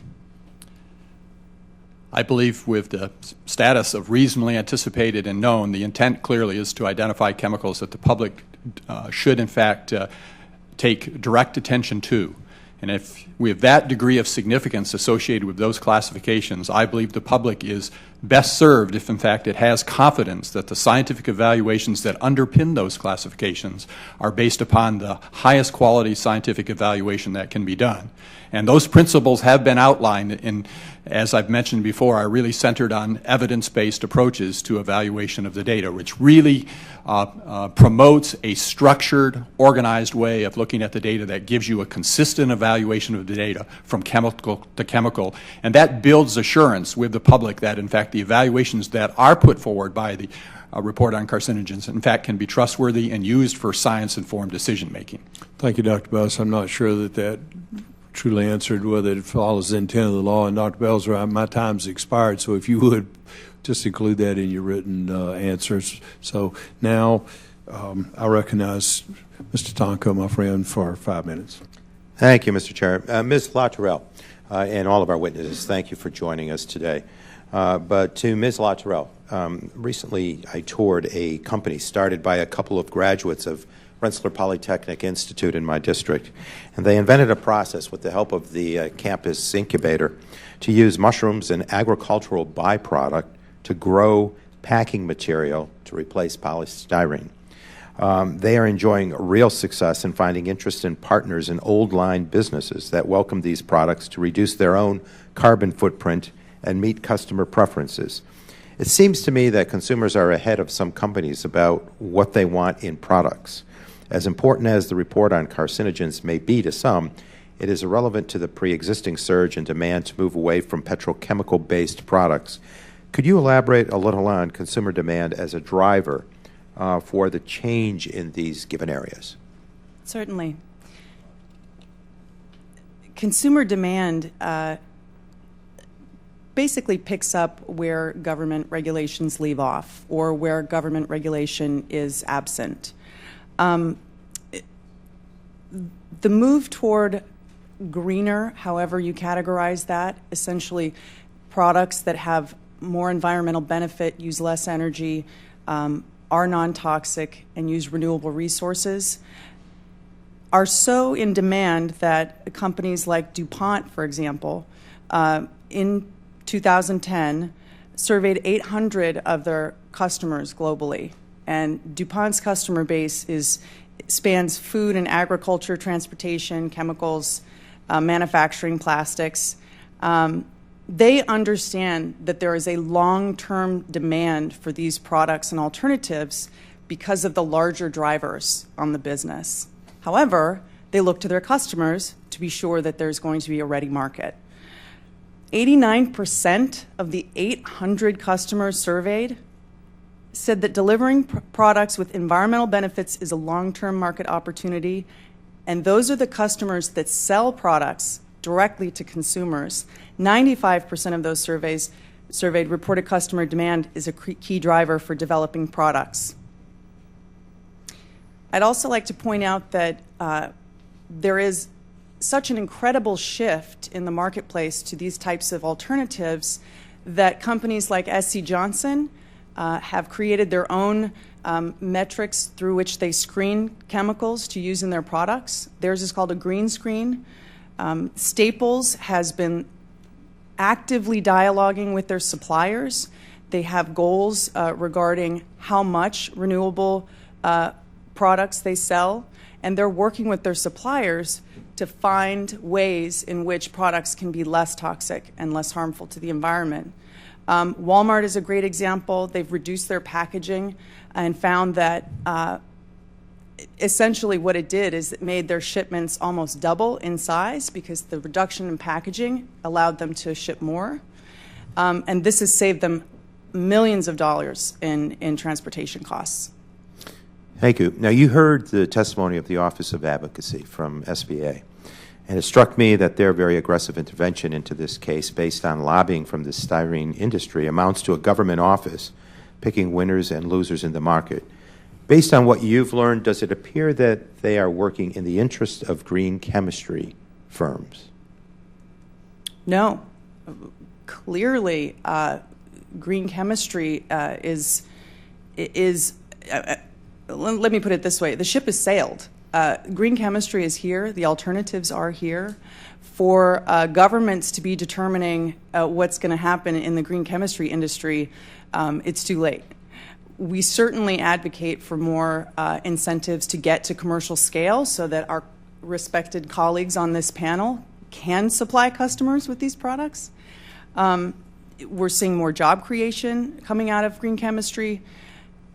For government to be inserting itself and disputing the process of a document like the ROC, to me is disruptive to the larger issues of the availability of toxicology in general.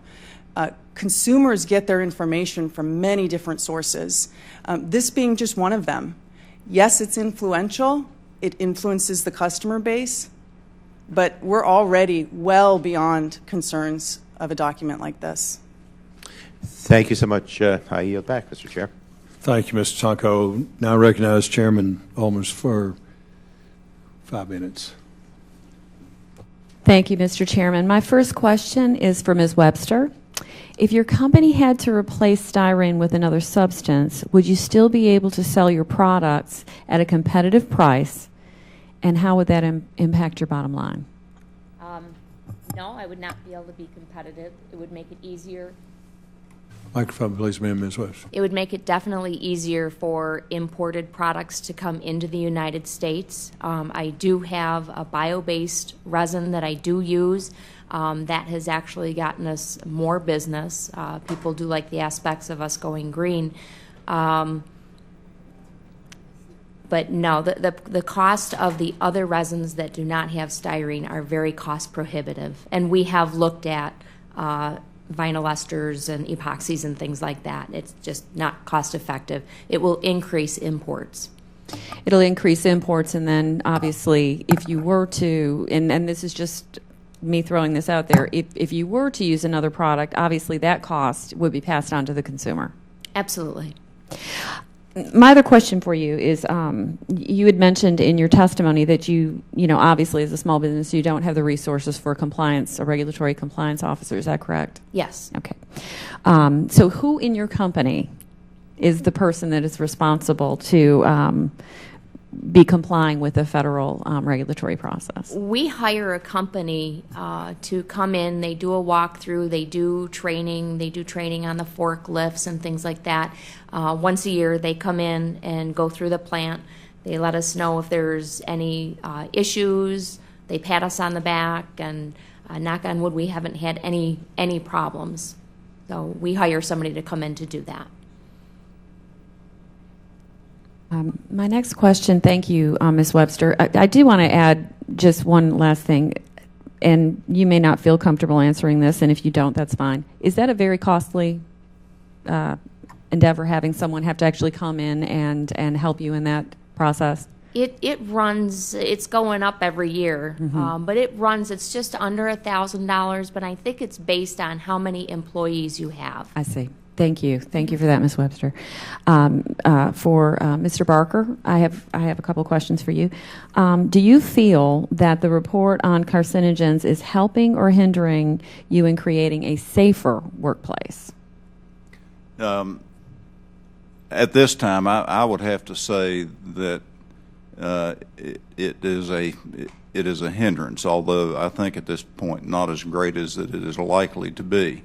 And from that hindrance, it distracts our employees from the real concerns that they should be dealing with on a day-to-day basis, wearing the proper protective equipment, being concerned about the physical hazards they work with, and they're distracted because of the concern about getting cancer from styrene that the NTP has said is reasonably anticipated to be a carcinogen.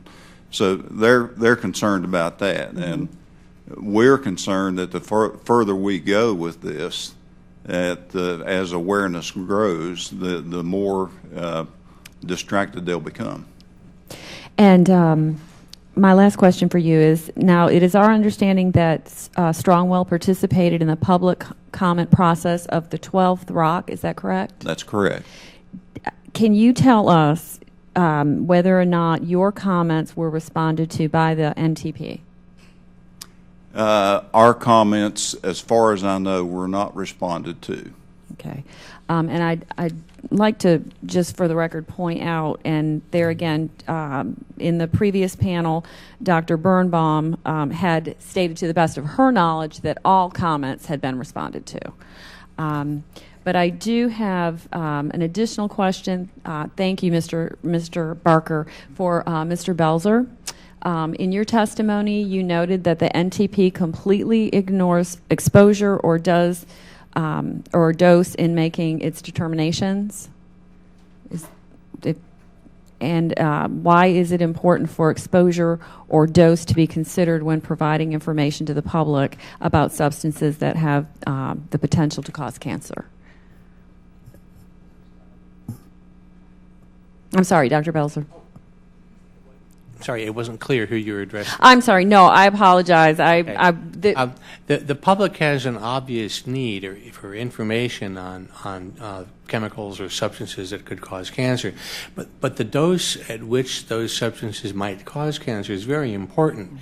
If it's something that happens at extraordinarily high doses and it happens in animals under laboratory conditions, that's an important fact, but that's very different than happening at environmental exposure levels. This is the type of thing that people ought to have information, have access to. I think that improving the targeting of the information so that well, in 1978, I think there was a general notion that either a substance caused cancer or it didn't, and that seemed to be the prevailing state of knowledge at the time. But that's not correct. Things are far more complicated than that, and the NTP is quite capable of being more discriminating and to provide information that is more dose relevant so that people have that information as well as the quote-unquote worst case scenario. Great. Thank you so much. Thank you for all of your comments and your testimony. Thank you. I yield back. Thank you, Ms. Elmers. I now recognize Mr. Richmond for 5 minutes. Thank you, Mr. Chairman. And it appears to me now that this is a styrene hearing. And with that, let me just start with, I've heard a lot of testimony about that there's no legitimate substitute, the benefits of it. And I guess my question, I'll start with you, Ms. Webster, is let's assume that NTS is right and that styrene is a carcinogen. Now what? My company will most likely liquidate, and we'll have to find another job. So if it in fact causes cancer with substantial exposure, then it pretty much kills your business? The risk of liability that we would be faced with, I wouldn't be able to sleep at night. I go to work every day feeling good about what I do. And if this comes out as listed as a anticipated carcinogen, I'm not going to feel good about what I do. And I guess my question is, what if they're right? What if it does cause cancer? I guess I'd like to see the scientific data. The research papers that I have seen and read is not showing that. And Mr. Barker, I guess I would pose the same question to you. What if they're right and a high-level exposure to it could cause cancer? Well, first of all, let me say that we are genuinely concerned about our employees and about our community, and we do not want our employees to get cancer from exposure to styrene. But I think this is part of the problem that Dr. Belzer was talking about. So they're right. To what degree? What is the risk? And that, to me, is the whole crux of the problem. Here, the NTP has said that styrene is reasonably anticipated to be a carcinogen. Mm-hmm. So, how much exposure do you have to get cancer? Is it 50 parts per million for 10 years, 20 years? Is it 500 parts per million for 8 hours? None of that has been discussed. And so that's our problem right now is our employees, all they hear is this stuff causes cancer, and there's a great deal of uncertainty. And we feel like there's just not a need for that uncertainty at this point. Now, if they were to come back and say, something quantitative like, there's pretty high risk you're going to get cancer if you work in this environment at 50 parts per million for 10 years, then that would be unacceptable. But then we would start looking at engineering alternatives and possibly other materials. And I guess my major concern, and it's before my day, but it reminds me, at least as I did a little research on it, of the argument over asbestos or lead and paint and gas Sure. and all of those things and effects on it. And now we're down the road and we still have asbestos in a number of things because we just didn't stop or recognize it early enough. But I'll ask and defer to Dr. Grimsley. I know that with BP and the the chemicals we use to treat the oil spill, the dispersants, they are doing some sort of study to see it, and they're using exposure. So how can exposure be included, and do you think that is a necessary first step in just saying that it is likely to or could lead to cancer? Yes, I am serving on the Scientific Advisory Board for the NIEHS and the Gulf Worker Study, and they are looking at different types of exposures, some of the dispersants and some of the hydrocarbons that was related to that. And the exposure component is a very important piece of that the NIEHS is actually looking at. And it's always one of the first steps that you want to do is to actually have good data and to have good estimates about the exposures. And so they are going through and doing that important step in order to identify if you're going to actually have some type of health outcome that's related to any particular type of, if it's a low exposure, if it's a medium exposure, if it's a high exposure. And can that be done with styrene, or where are we in the process of that? Well, I think Ms. Luttrell, she's already alluded to the point that some of the other agencies have already listed styrene as a carcinogenic agent. I used to work as an industrial hygienist at Texaco.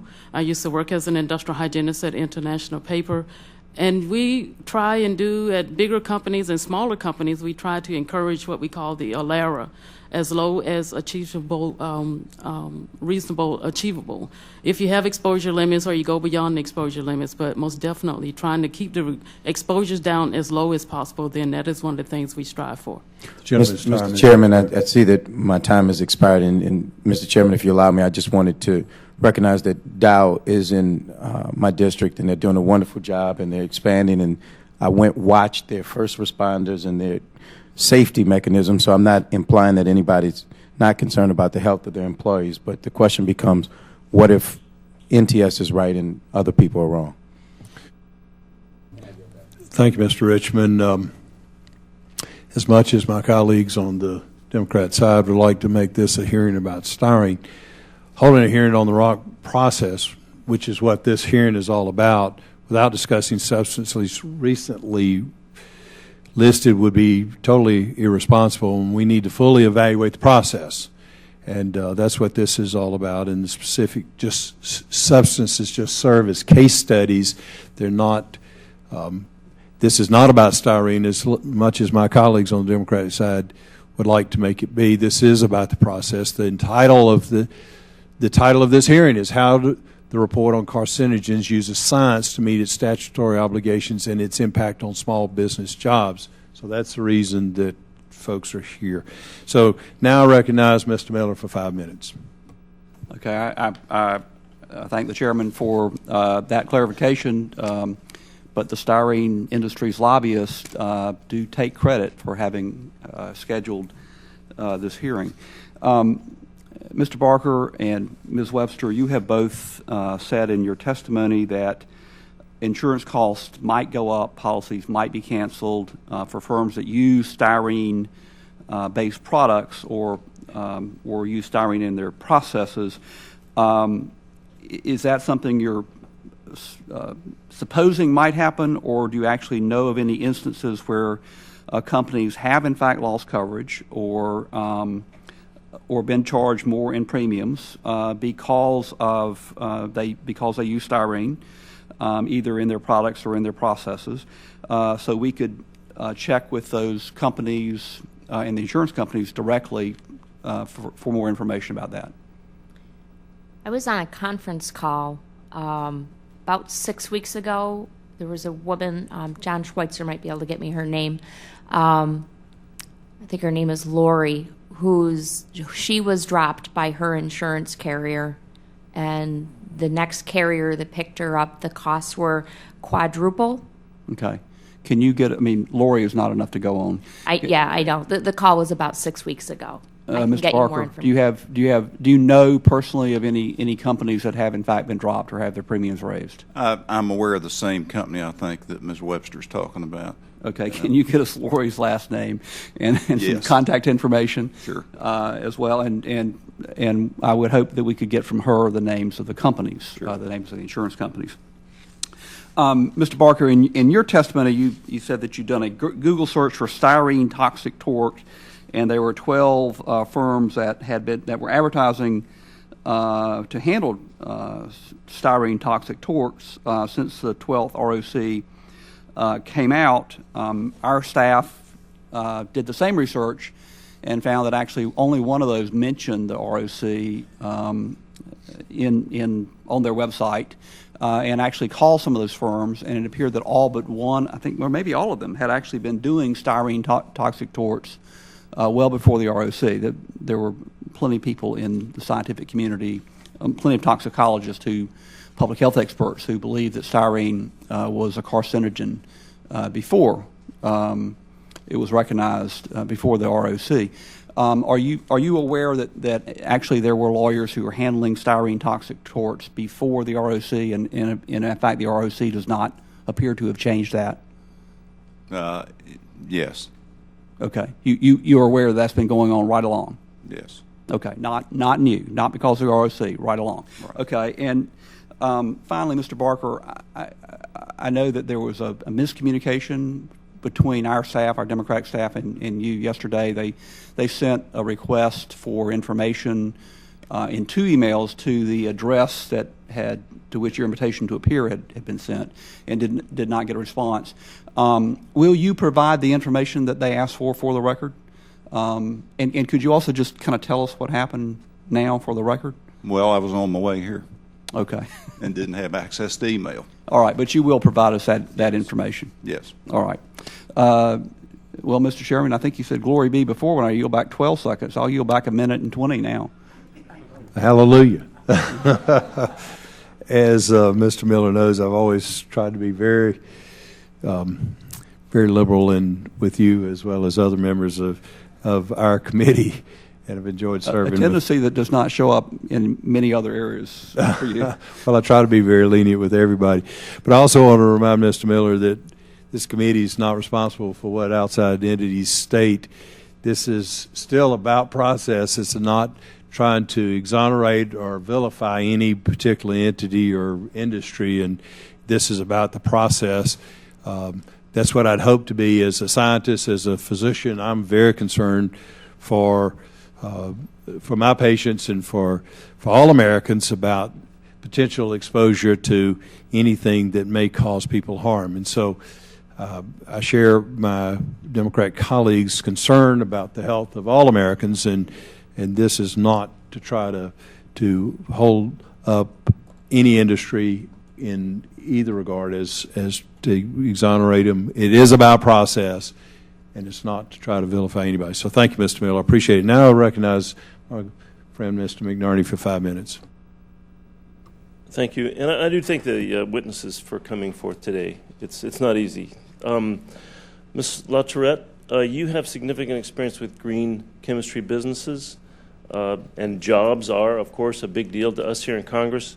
Would you address job creation in the green chemistry production as opposed to the traditional petrochemical production businesses? I'd be happy to, and I'd like to recommend the source from which the statistics that I'm about to share are derived. That is the economic benefits of a green chemical industry in the United States, renewing manufacturing jobs while protecting health and the environment. I think that's something we can all get behind. This is a report by the Blue-Green Alliance, which is an organization that has environmental concerns and also labor concerns.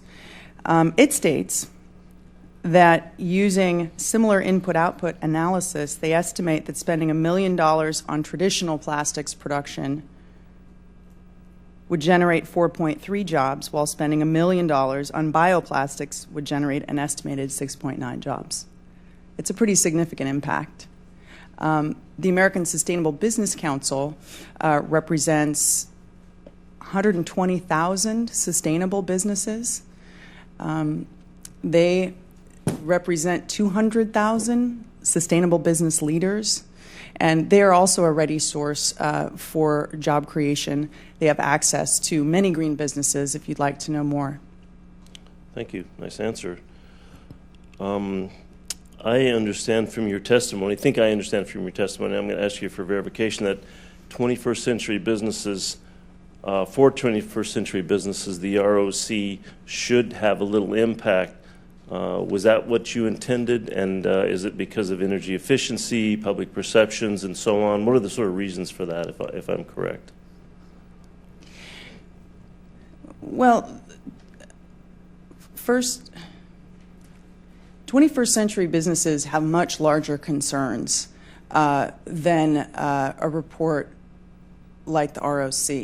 I mean, as I said before, sorry to mention styrene again, has been identified since 1987. These are concerns that businesses should have already vetted. They are not assessing the risk appropriately. I'm not saying that the ROC has no place for us. It's clearly an important document. However, its impact on small business is questionable because in any event, these types of documents should be drivers of innovation to find that's solutions. Great. That leads to my next question. I only have a limited amount of time. Sorry. You stated that regulations spur innovation, and I've heard that from other witnesses and other hearings, and I just want to direct that next question to Mr. Barker. Would you say that the 12th, the ROC, which may lead to regulations, has led to innovation at Strongwell?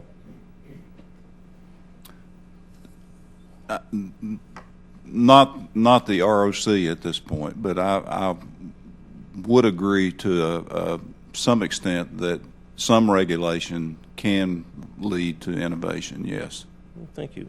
Dr. Grimsley, would you address the controversy between strength of evidence and weight of evidence? I'm not quite sure with some of the procedures that are associated with the evidence, the weight of evidence and the strength of evidence, especially how some of the agencies go about looking at those, if they have a systematic process. I know they have a systematic process.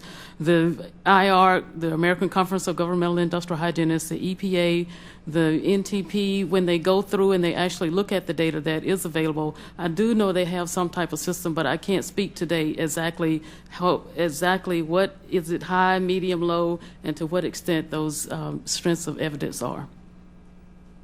All right. Dr. Buss, let me just ask you a simple question. Was your objective today to throw doubt on the validity of the 12th ROC and the 13th ROC? Is that your basic objective here today?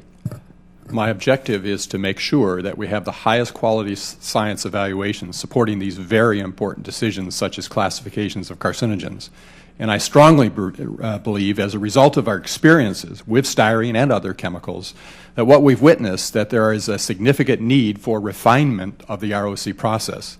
And if those processes are considered, and we believe, as I proposed, a review by the National Academy of Sciences to conduct a review of those processes, in the end, we will result with a process that will deliver classification decisions that we can have far greater confidence in, not only as an industry, but also as the public, which is the ultimate recipient of that information. So I'm a strong believer that, yes, in fact, the examples of some of the chemicals that have gone through the ROC reveal significant flaws in the process that can be solved, and certainly with the advice of the NAS or other advisory bodies, we could end up with a process which delivers science that truly is useful for informing decision-making. So the gentleman's time is expired. Yes, the gentleman's time is expired, and so we'll go forward. And I thank y'all for all y'all for y'all's testimony here today. The members of either committee may have additional questions for y'all, and we ask for you to please respond very expeditiously in writing. The record will remain open for 2 weeks for additional comments from members. Y'all all excused. I appreciate y'all's participation. The hearing is now adjourned.